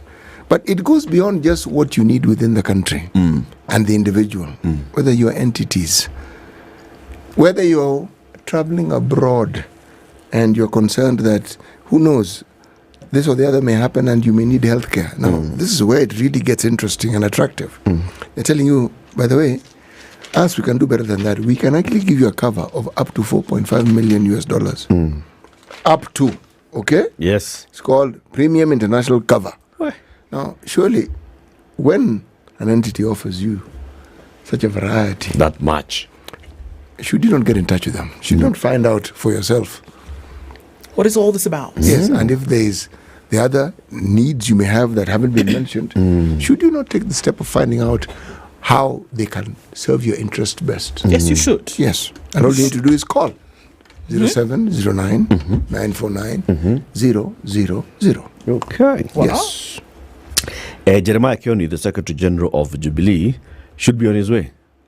Kumendaje? Ako within, anakuja. Okay. So he'll come here, we'll talk about these talks. And as he gets here, then we can just do the run-up to this.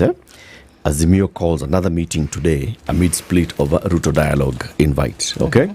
So we know what happened. Last week, Tuesday, President William Ruto is joined by leaders of political parties in the country at KICC to sign into law the IEBC bill, amendment bill. And this was the first of the several products of the NADCO, the National Dialogue Committee, that was now being implemented as law, right? In that conversation, they retreated to a room and the leaders of those parties said to have actually come up with something. Jeremiah Kioni was not in that meeting, though. So the ones who were there, Raila, Kalonzo was there, Maendeleo Chap was there, Ford Kenya was there, Amani National Congress. Has it dissolved yet? Am I still Who knows? dissolving? I thought it was, okay, it's dissolving. The water is on the salt. Yeah. It's going through the drain. Yeah, PA was there, and other parties were there. And then they retreated to a meeting and they decided, you know what? Watoto wameleta shida. Where? Tuko wapi? Watoto wanaleta shida. Watoto watatumaliza bwana. How don't we do this? Why don't we talk? Right. Let's have a conversation on, okay, what's the best thing then to guide this country out of this, what we find to be turmoil. And they said, let's have a multi-stakeholder, multi-sectoral, multi-involving, broad-based conversation. Unataka yuko watu wangapi? Bomba zinaweza shika watu wangapi? Kama 150 hivi. Acha tuweke watu 150, si ndio? Sawa. No, maybe more, but 150 sounds good for Monday morning. Yeah. So next week, Monday, that is now today, watu wakutane Bomas. Of Kenya. We talk. Yeah. And so that we listen to the youth, let's give them 50 slots. Okay. A third of those equal youth. hasa wengine 100 wewe Raila tuweke watu wetu nini wazee wamama professional organizations and religious nimeongelesha nini wakuje pia that okay. Gen Z heard that. They're like, what do you mean? Who are you talking to? Pana. People who are not in this meeting, the leader of Jubilee, Secretary General of Jubilee, we know the party leader of Jubilee. Unajua mwaka mzima hajapewa pesa ya mafuta, hajapewa, so he could not even come to KICC. Right? Fair. Hana fair. The party leader of Jubilee, hana fair. Mwaka mzima bwana amenyima pesa. So he didn't come. Secretary General of Jubilee did not come. The leader of DAP-K did not come to that meeting. The leader of NAC Kenya did not come to that meeting. They were tweeting from where they were. Hakuna siku. Hakuna ketu. We are not partying. Not bonging. They were tweeting and saying they are not part of this. Those are Azimio Li. Das. Now, last week, the deputy party leader, one of the two deputy party leaders of ODM, Wycliffe Ambetsa Oparanya, was bereaved. And there was a funeral. And people went there. Among them, Raila Odinga, Kalonzo Musyoka, and others. And after that funeral, that night, people sat down and they were like, wait, sasa, vijana wataki kusikia mambo ya dialogue. Wanatakaje sasa? Haya, Malakaru huko sijui ana Twitter anasema nini? Ndio huyo Eugene anasema nini? So tufanye nini? Kalonzo pia ameanza kuruka history. So they sat and apparently they had a meeting and the meeting was convened by the principals who had attended the burial of Oparanya's brother. It also brought together some governors, senators and MPs. The principals agreed to hold another meeting in Nairobi today to take a common stand. Because the stand that they were trying to take on that day in that meeting in Western did not stand. Stand? Stand. Now today there's supposed to be another meeting again of the leadership of Azimio. Azimio seems not reading from the same script. ODM has already sat in the top leadership of ODM and said, us, we support a conversation. Dialogue is important. Where we are at, we have seen the fruits of dialogue in many instances such as this one. And we believe that dialogue is the way to go. The leadership of Wiper met and said, dialogue. Where are you dialogue? No, we're not dialoguing, no bonging. Dialogue. Where art thou, dialogue? That is it. You know, that dialogue is useful, in my opinion. Without a shadow of a doubt, yes, dialogue is of utmost importance. But dialogue becomes a little iffy depending on who initiates the dialogue and what it is the initiators of the dialogue wish to be the central discussion on this particular dialogue. You see, this dialogue comes against a backdrop of a dialogue that has been taking place from the 25th. Protests are dialogue, in case you didn't know. Because when people go from place to place saying what they want to say, they are communicating with you because you are there and they are addressing specific issues and specific individuals. So really, if you then say you wish to have a further, because now it's not a dialogue, a further dialogue, and you want it structured in such a manner, the question one asks is this dialogue in tandem with the other dialogue we've been seeing? And have the people who initiate that initial dialogue, are they in agreement with you? Or are you starting your own dialogue? Or are you talking to yourself? Which is parallel to the one which the other fellows were having. Yes. Because remember, Sifuna put it very well here. He said, he belongs to a party. He has a leader. But it's against a backdrop of groups of individuals who say they are partyless and they are leaderless. That is not entirely true. But that is what they say. So here we have two groups of people, each of them having dialogue. One wants to start a dialogue, one is already having a dialogue. You want to start? We've been here for a minute. They have been having this dialogue. They've been having this dialogue. They've been dialoguing. Yes, and anyone who understands how social media works, online communication, the dialogue every single day. The conversation hasn't stopped, but you want to start a new one. So, you need to explain so that we understand, yes. What is that? Conversations are good. They're very good. They've gotten out of some very tricky situation in this country.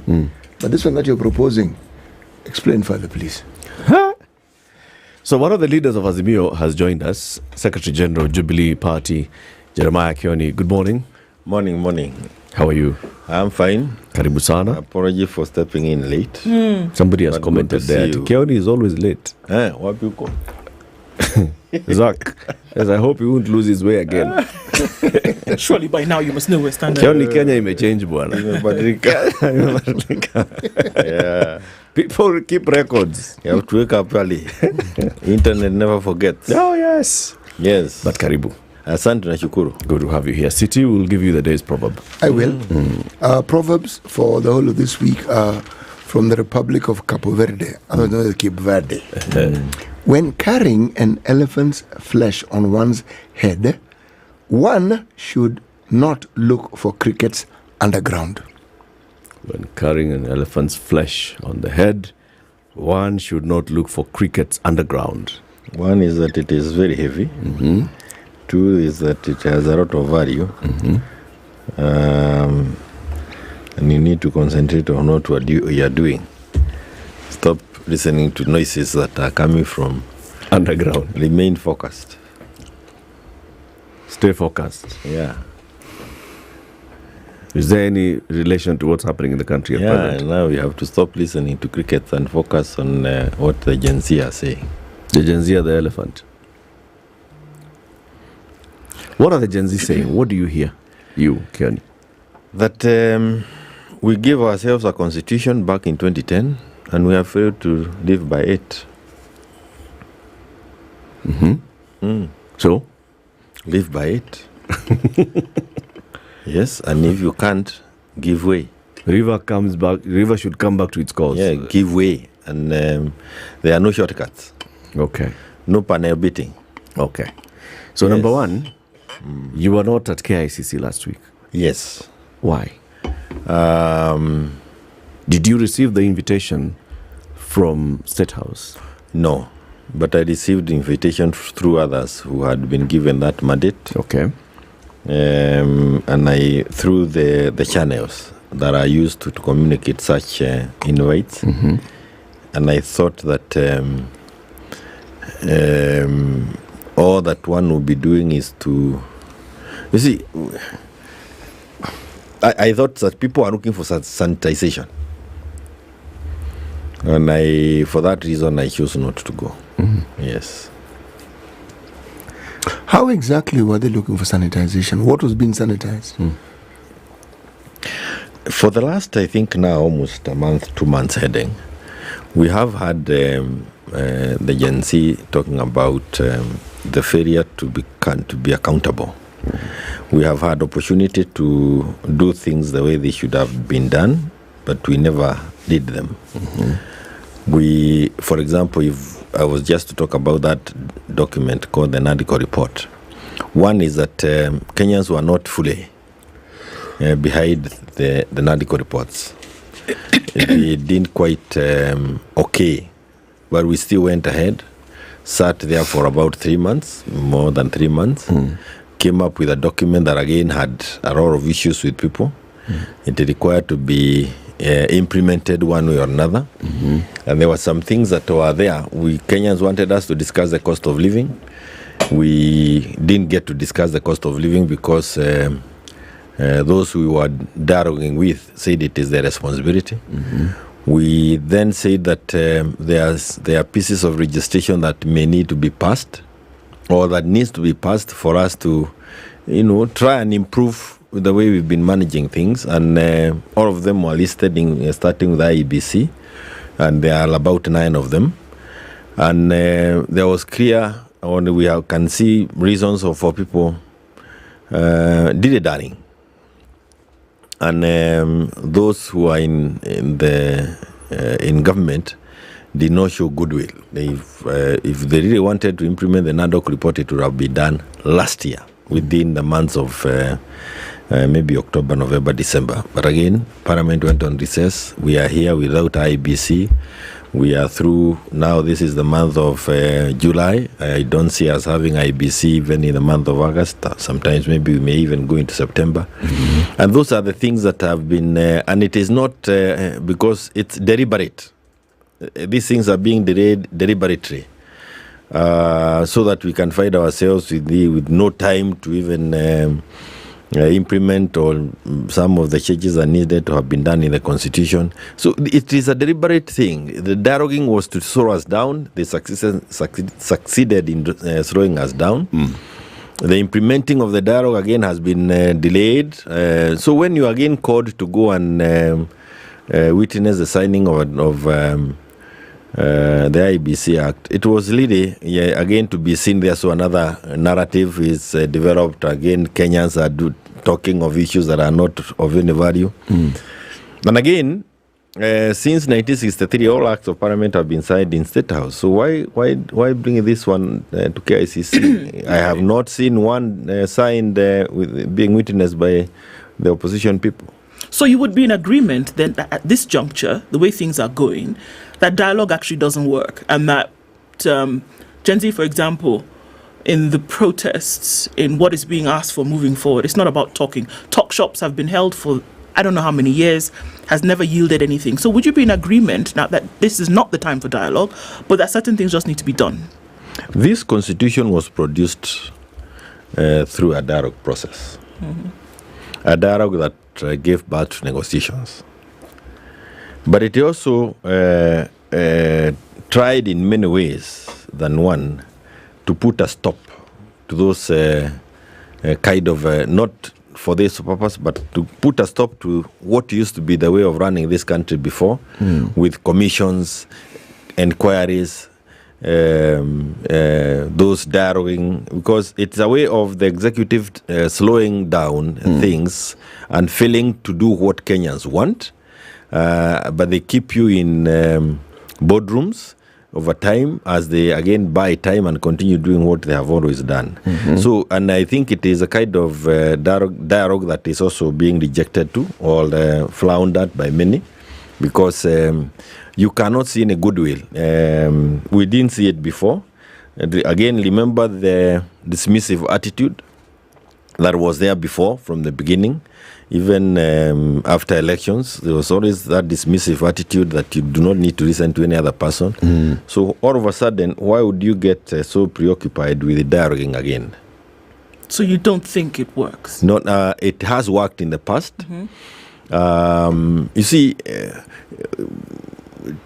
dialoguing is not a bad thing, but it is not a useful thing for us as a country today. Situation where we are today, there is no dialoguing that is not going to work. It is not going to work. I mean, who are we dialoguing with? We are dialoguing with who are you dialoguing with? Who is it sitting on the other side of the dialogue? That is one thing that you need to ask. If you are talking about dialoguing with William, Gen Z have said, sijui wanasema tuaguke nayo. Kitu kama hiyo. Tuaguke nayo, aguka nayo. And when they say aguka nayo, ni kuisha maneno.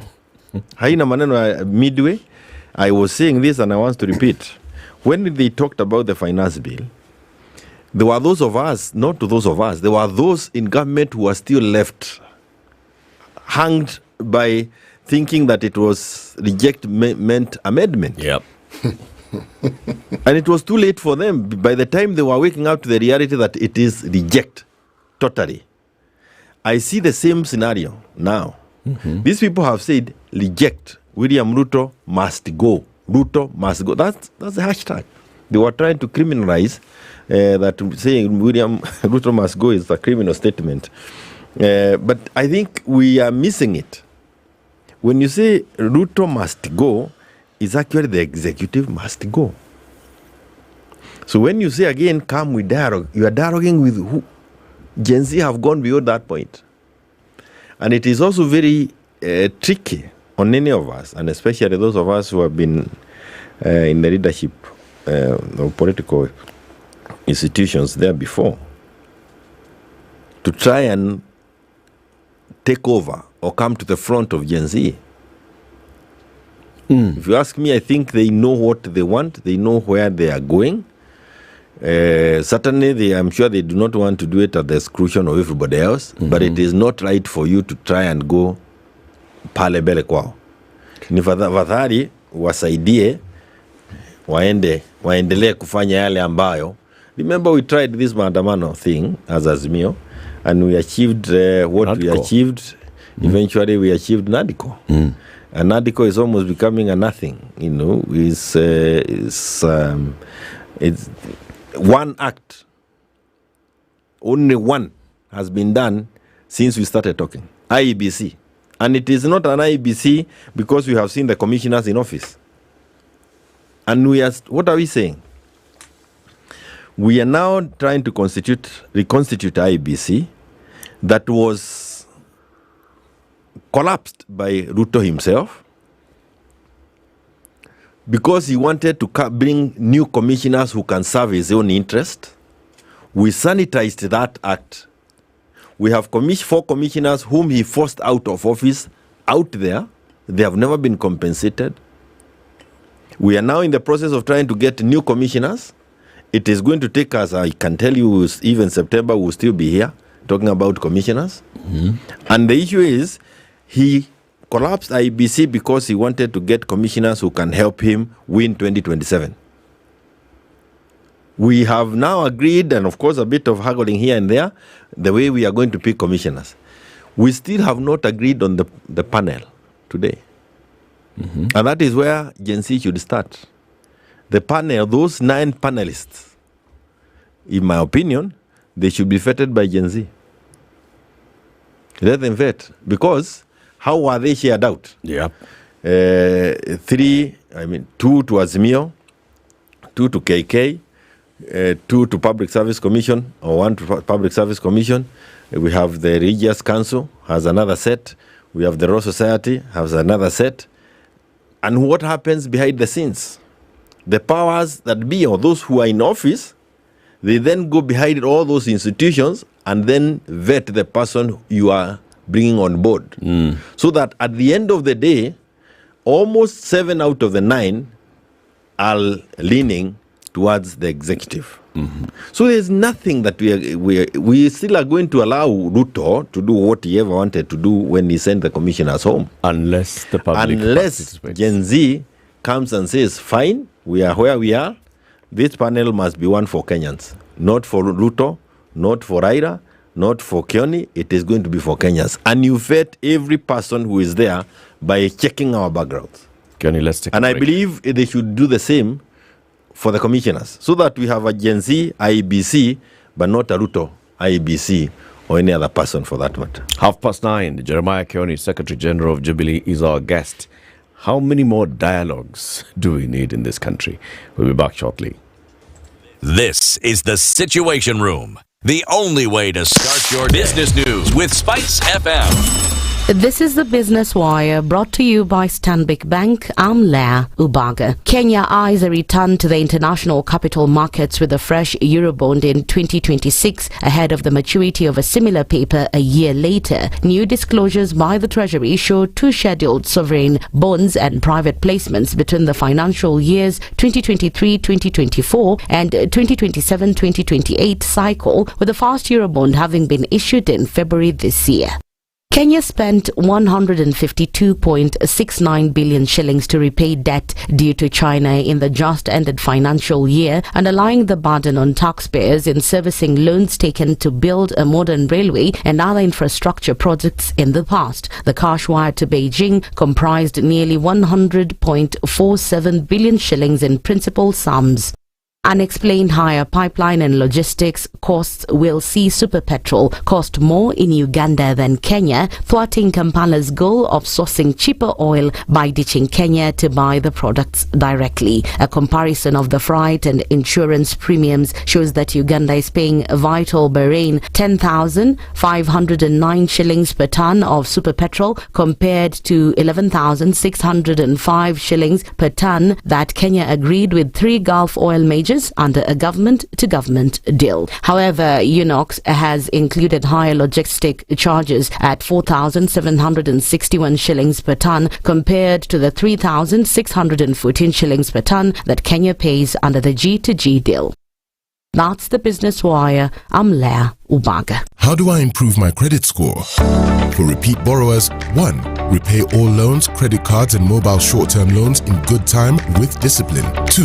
Deal any old accounts. Keep them open and active. If not required, then have them closed by the bank. 3. Consider consolidating your debt facilities. 4. Get a handle on bill payments. For first-time borrowers, do not shy away from borrowing with the bank and repaying in good time to build a good credit score. Financial tips brought to you by Stanbic Bank. SpiceFM Business. The weather with SpiceFM.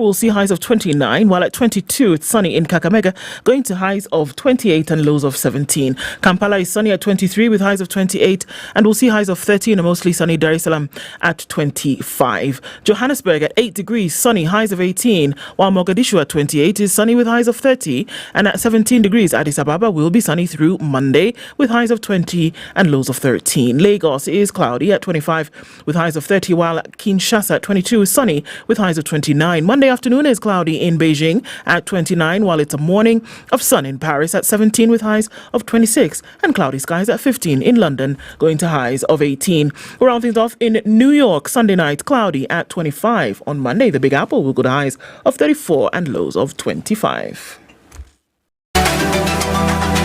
Mature, intelligent talk every morning. Spice up yourself.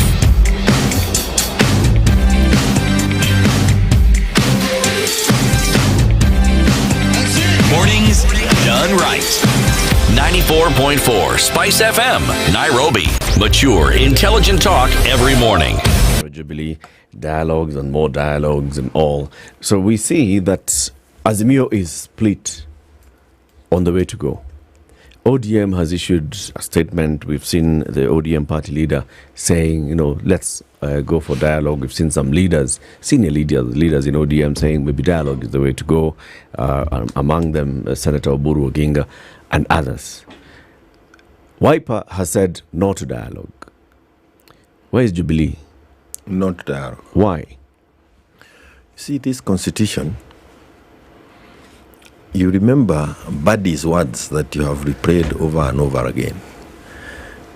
William Ruto has given us a cabinet that is over 60% that's not useful to Kenyans. And they said he has given us a skunk, let's throw it back to him. He knows it is not useful. So why waste our time trying to vet it? If William had been keen to pay attention to Chapter 6 of the Constitution, all those people who were appointed, virtually all of them, who were appointed in cabinet had court cases or records that were clearly against the provisions of Chapter 6. He would not have appointed over 70% of those who were there. If Wetangula had bothered to read the Constitution as to how you arrive at the majority and minority, he would not have taken the majority from Azimio and taken it to KK. If both of them had bothered to read the Constitution and understood why it was necessary to have fidelity to multi-party democracy, they would have allowed the majority or the voice of the opposition on the floor of the House. If we had bothered to know why the Constitution was so heavy on issues of accountability, on issues of integrity, on issues of respecting institutions, we would not have found ourselves where we are. We would be having an IBC in place today. If they had bothered to read this Constitution, today would have dealt with the issues of boundaries, would have dealt with the issues of the boundaries, would have dealt with the issues of boundaries delimitation, and which addresses the issues of fair allocation of resources and all those things. So when you then say that you want to talk about dialoguing on other things, every person who comes on board would have to be informed by that. And I think that is what I am reading myself, and I hear Gen Z saying. They are saying, implement the constitution. Why do you want to form a government of national unity when the issues before us has nothing to do with a political crisis? This is not a political crisis. When Kibaki was dealing with it, he was in a political crisis, and I believe the others who were there before. Here is an issue of accountability. You put people in office, na Wakenya walisema, kweli Haji, unaweza enda kotini na wewe ndio ulistaki hao watu kwa wizi, mauaji, ubagaji, raping and all those cases. You go to court, fire and all, prosecute, get them appointed to government. They come and mismanage our resources.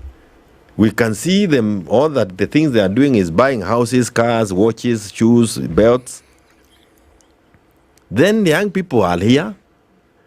They come up with policies, like these people in government, they come up with policies because of their inability or lack of capacity.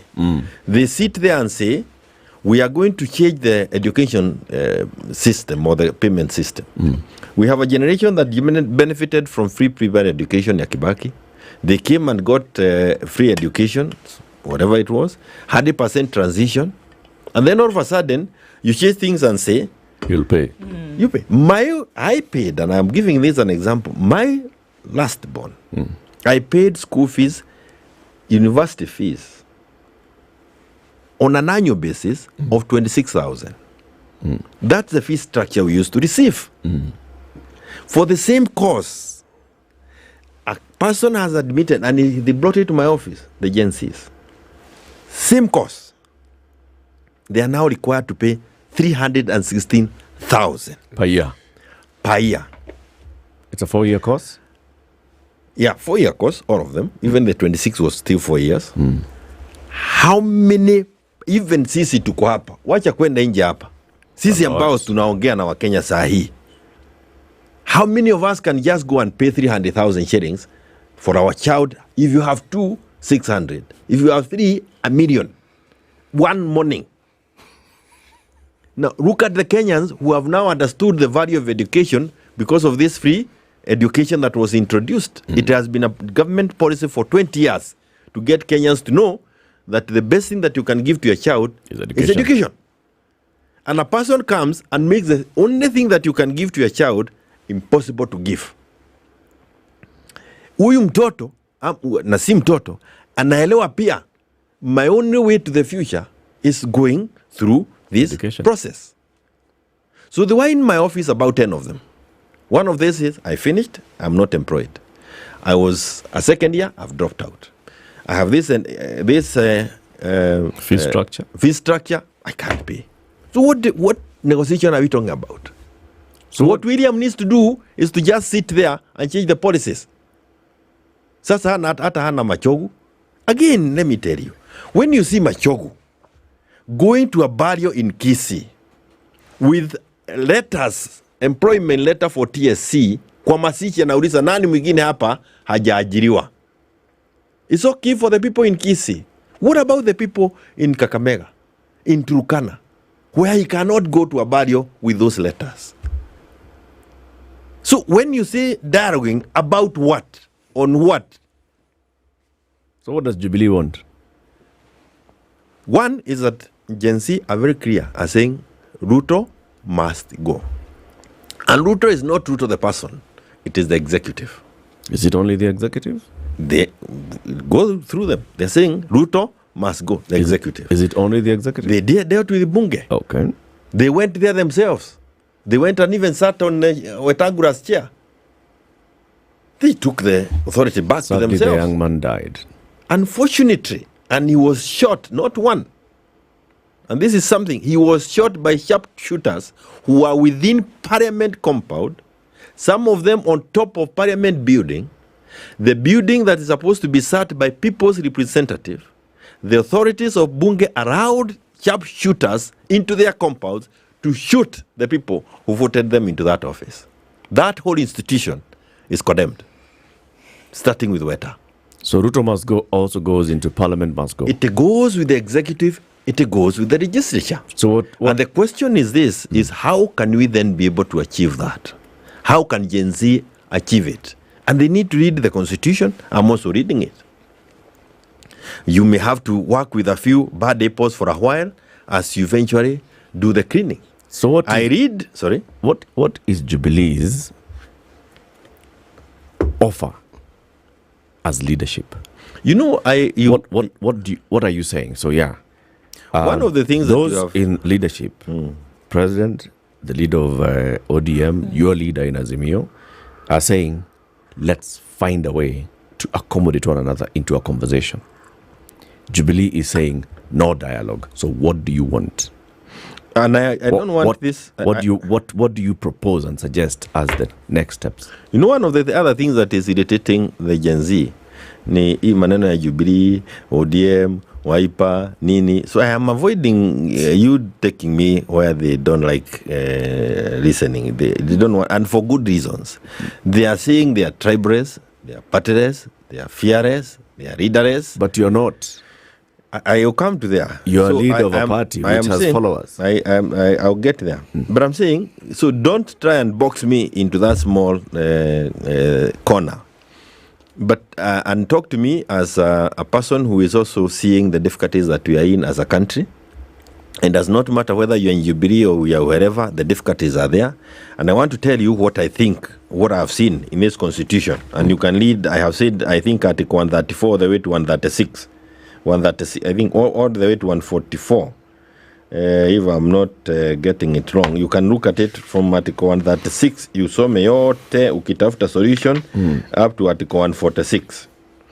And my thinking is that this is a movement we should not lose. Because it's a movement of telling people who've been put into power by people, hata kama tumekuchagua, usifikirie tumekupatia the seal for life at we can't get back to you kwa sababu we can lead this constitution na inaonekana kama umeambiwa umalize miaka 5. This is what I wouldn't want to lose as a Kenyan. I would not want to lose this opportunity. Because if we do, then we are allowing dictatorship for 5 years. People who do not care. All that they do is ditch money huko nje, and then they get into power and mismanage you for 5 years. It cannot continue forever. And so while we are in a very difficult situation, because we do not want to lose this country and go the Somali way, we must be courageous enough to look for a solution outside, wherever we are. And that is why I wouldn't want any of us to try and go ahead of the Gen Z. Let us support them. And I am saying this. This constitution says that in the absence of the executive, and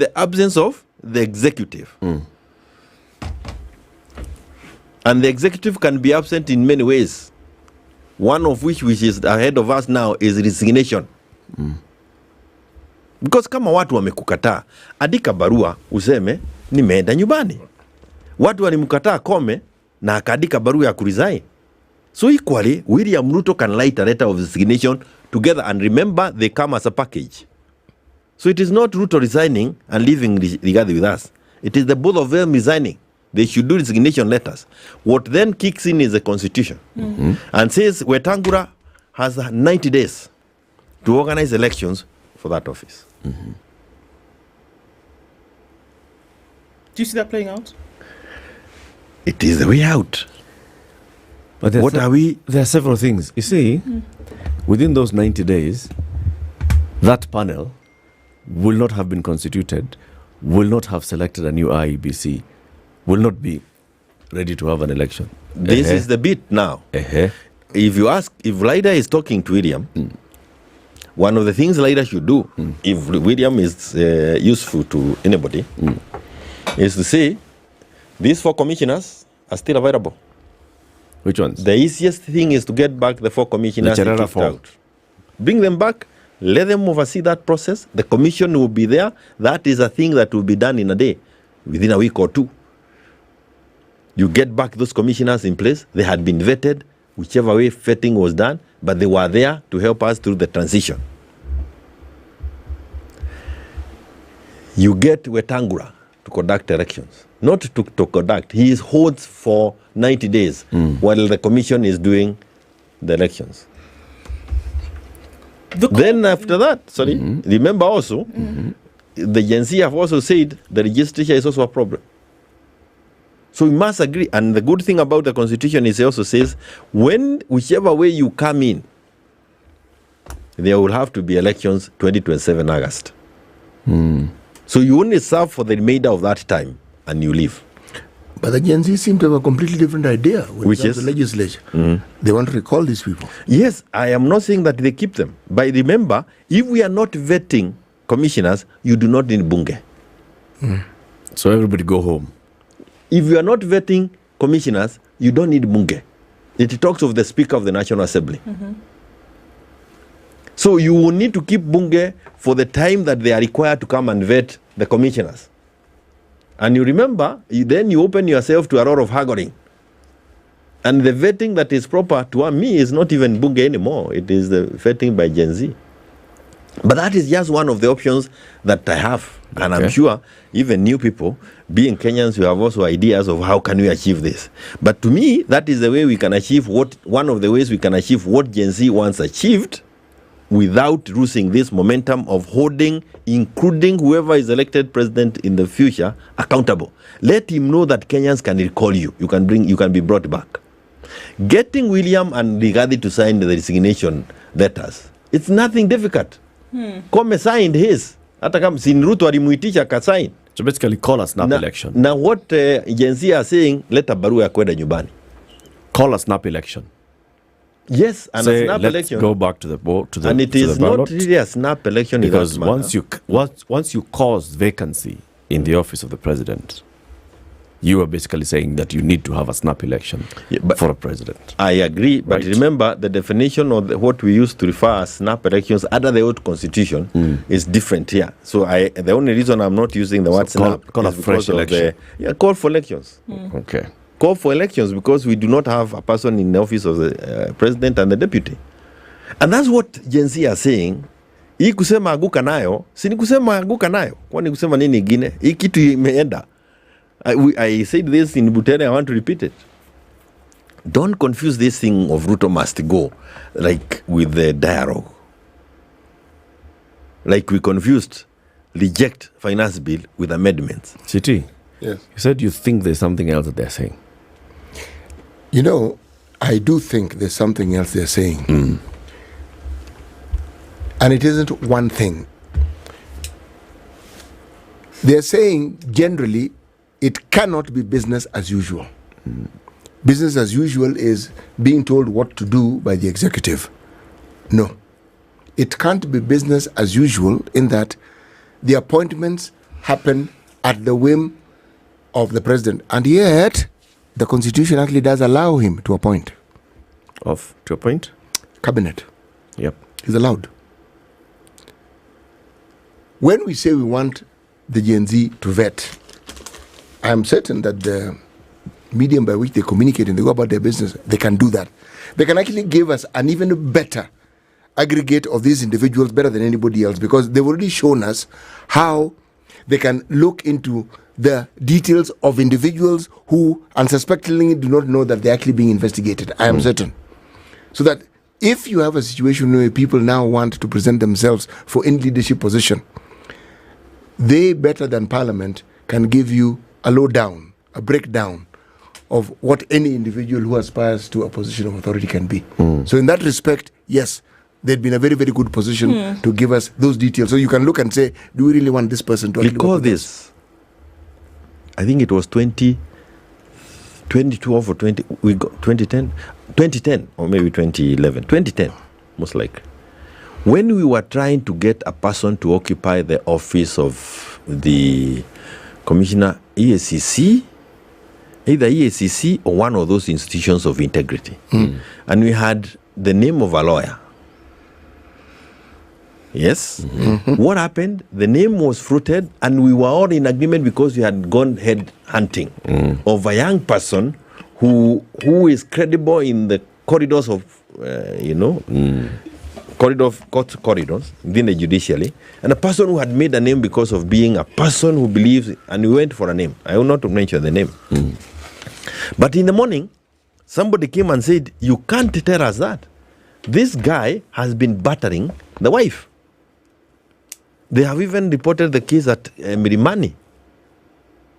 On that account alone, we dropped the name. Yeah. That was Gen Z of then. Millennials. We had been given information using the social media and said, this is what this happened 2 days ago. Walikuwa napigana na amepiga bibi yake. The guy went and reported and said, hapana, si kumpiga, alinipiga. Then we said, already there is an issue that has a question on integrity. And we dropped that name. That was what Gen Z are saying today. The vetting can be done and it should be done by the people there, because 10th Parliament, which I sat in, we tried to implement Chapter 6. The bill that was, the proposals that were put before Cabinet of who should qualify to occupy a public office were watered down by the Cabinet then. They came to the floor, they were further watered down. That has not been improved by all the successive parliaments that have been there. For the reason that people have interests in whatever is being done. Na wanasema unapitisha hii ikuje inikate. So that is what has informed that piece of legislation for the last almost 10, 20, 10, maybe 15 years now. So we're looking at a situation today. Just to let me. So what I see Gen Z saying is that we now understand what Chapter 6 is saying. We can do it ourselves. Usituletee huyo, usituletee huyo, usituletee huyo. And this is a movement we should not lose as a country. If we lose it, we will be back to where we are in another 10 years. Okay, so there's also the cry that it would appear as though those who sit in the political class, at whatever level today, are also riding on this current issue with Gen Z, who are making particular demands for their own political expediency. What would you have to say about that? And if that is not the case, then why did we not hear these calls before? Why did we not hear these calls in such a bullish manner before, whereby people who sat in parliament, people who surrounded political elites and political classes, why didn't we hear in such a robust manner that good governance must happen in the manner in which we're hearing it today? So it seems as if people are riding on this particular parade, as opposed to have shouted out for those calls previously. Maybe, I think if you listen clearly to quite a number of those in the political, actively involved in politics, they really don't want to ride on this. They don't.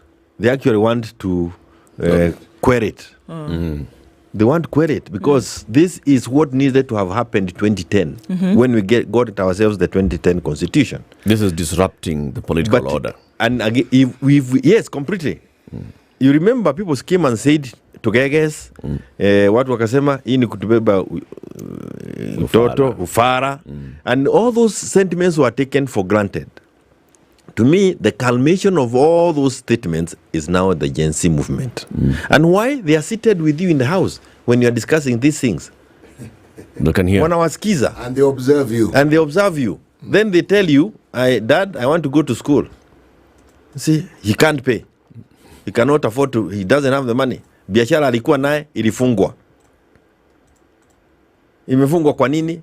They can tell. Imefungwa kwa sababu ya hii uongozi baya.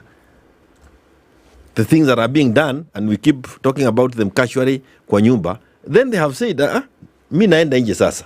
Waja nijibeleke. That's what happened. I saw my whole family walinitumia picha wakiwa kwa streets. All of them. And there's nothing you can sit and tell them. And I don't understand where the church is also. And the institutions. I don't know why they are missing this. I mean, you know, it is playing around games with it. Imeenda. Goja kidogo du. Hawa watu, it's just the other day, William said, public officers should not go for harambes. Then he comes to Daragwa, because he thinks Kioni is making a lot of noise, and makes a pledge for harambe. Na makasisi wako pale. And they are labeting. They are actually the part of, they are allowing the same issue. Then you cannot complain when these young, and they are not young, because many of them have families. I was out in the street, I think one day, 1 or 2 days, na nika interact na hawa. Kutoka huko nyuma sio bele. They are not young people. You think they are young people. They are people who have businesses that are being corrupted by this system. They are young because they can see things differently. So when I see even bishops and the others, wakisema, we were attending another burial in Nyeri, and one of the bishops who was actively involved in campaigning for this UDA was the one presiding over. And he says, you must give peace. He says what? And then I realize, this bishop, who has almost half of Mount Kenya region and something, is saying that we must allow peace. But the young people are saying, afadhali nikufe nikitembea kulipo nimepiga magoti. Hiyo amani unaniambia nitafute iko maana gani? Nimekaa nyumbani, I can see what things are doing. You are mismanaging the country when you are seeing it. How do you go? What has happened, by the way, to these trips? Watu walikuwa wanatembea kila wiki. All of a sudden, inaitwa austerity. So if it takes the Gen Z to make us see that traveling abroad on a regular basis is not useful, you can do virtue or even use your missions, so be it. So my position is this. Let us not come in the way of Gen Z. Let them achieve what we needed to have achieved for this country more than 10 years ago. Okay. Let them, in any case, I believe Mwenyezi Mungu ametupa hii nafasi ili tuweze kupiga hii hatua. If there is anything that these people have not had, let me say what I hear them saying. They are waiting for a resignation letter from William and from Gachagua. We have a 90 days period during which Wetangula will preside over as a holding president. Some have commented here and they're saying that what you are suggesting is basically a backdoor way of the same political people taking advantage. But 90 days to have a new, a fresh election, it's the same monkeys that are going to be coming for the election. Well, then of course, when elections are called, again, people must offer themselves. And Gen Z should also offer themselves for the same. Because at that point, we are trying to see what, in my thinking, is how is it that we are able to achieve what they have set to achieve without us getting the Somali way. Because when we get the Somali way, they lose, everybody loses. The whole country becomes worse than where we are. And there's no point of people scaring us with that. There is a way out, as provided for in the Constitution. It may not have provided it that way. But idea is that if William was to write a resignation letter today, it says that if the president dies, if the deputy dies, if there is vacancy in those offices, what you use? Create those of Spice up your life. William on dialoguing, he should be according him towards that side. Jeremiah, thank you very much for joining us today. Jeremiah Quarry is the Secretary General of Jubilee. Are you going for this Azimio meeting? There's an Azimio meeting this morning, according to the Nation. I don't think there is one, but because even the other night there was said that there will be a meeting, there was none. But I know we are having, of course, people will have to continue sitting and asking themselves, what is it? Like what I've said now. Somebody may ask me, what is it you are saying? Can you tell us more? Which parts of the Constitution do you think we are reading? Okay. And when also we are holding different positions in Azimio, as it appears to be, what is it that, what does it mean, and all these things. But it is important to know that a solution to me is available in the Constitution. Asante. Kioni is the SG of Jubilee. He was a member of the 12th Parliament and chair of the Constitution Implementation Oversight Committee, among other things. And also 10th Parliament. And the 10th Parliament. I was a running mate in 2013. Yes, on Musaria, and I was also part of the 27 people who sat to do the Constitution at Naivasha. Bas. Ni nani aliyohusika na mauaji kama haya? Hatuhitaji mauaji ya halaiki itokee ndipo tushituke.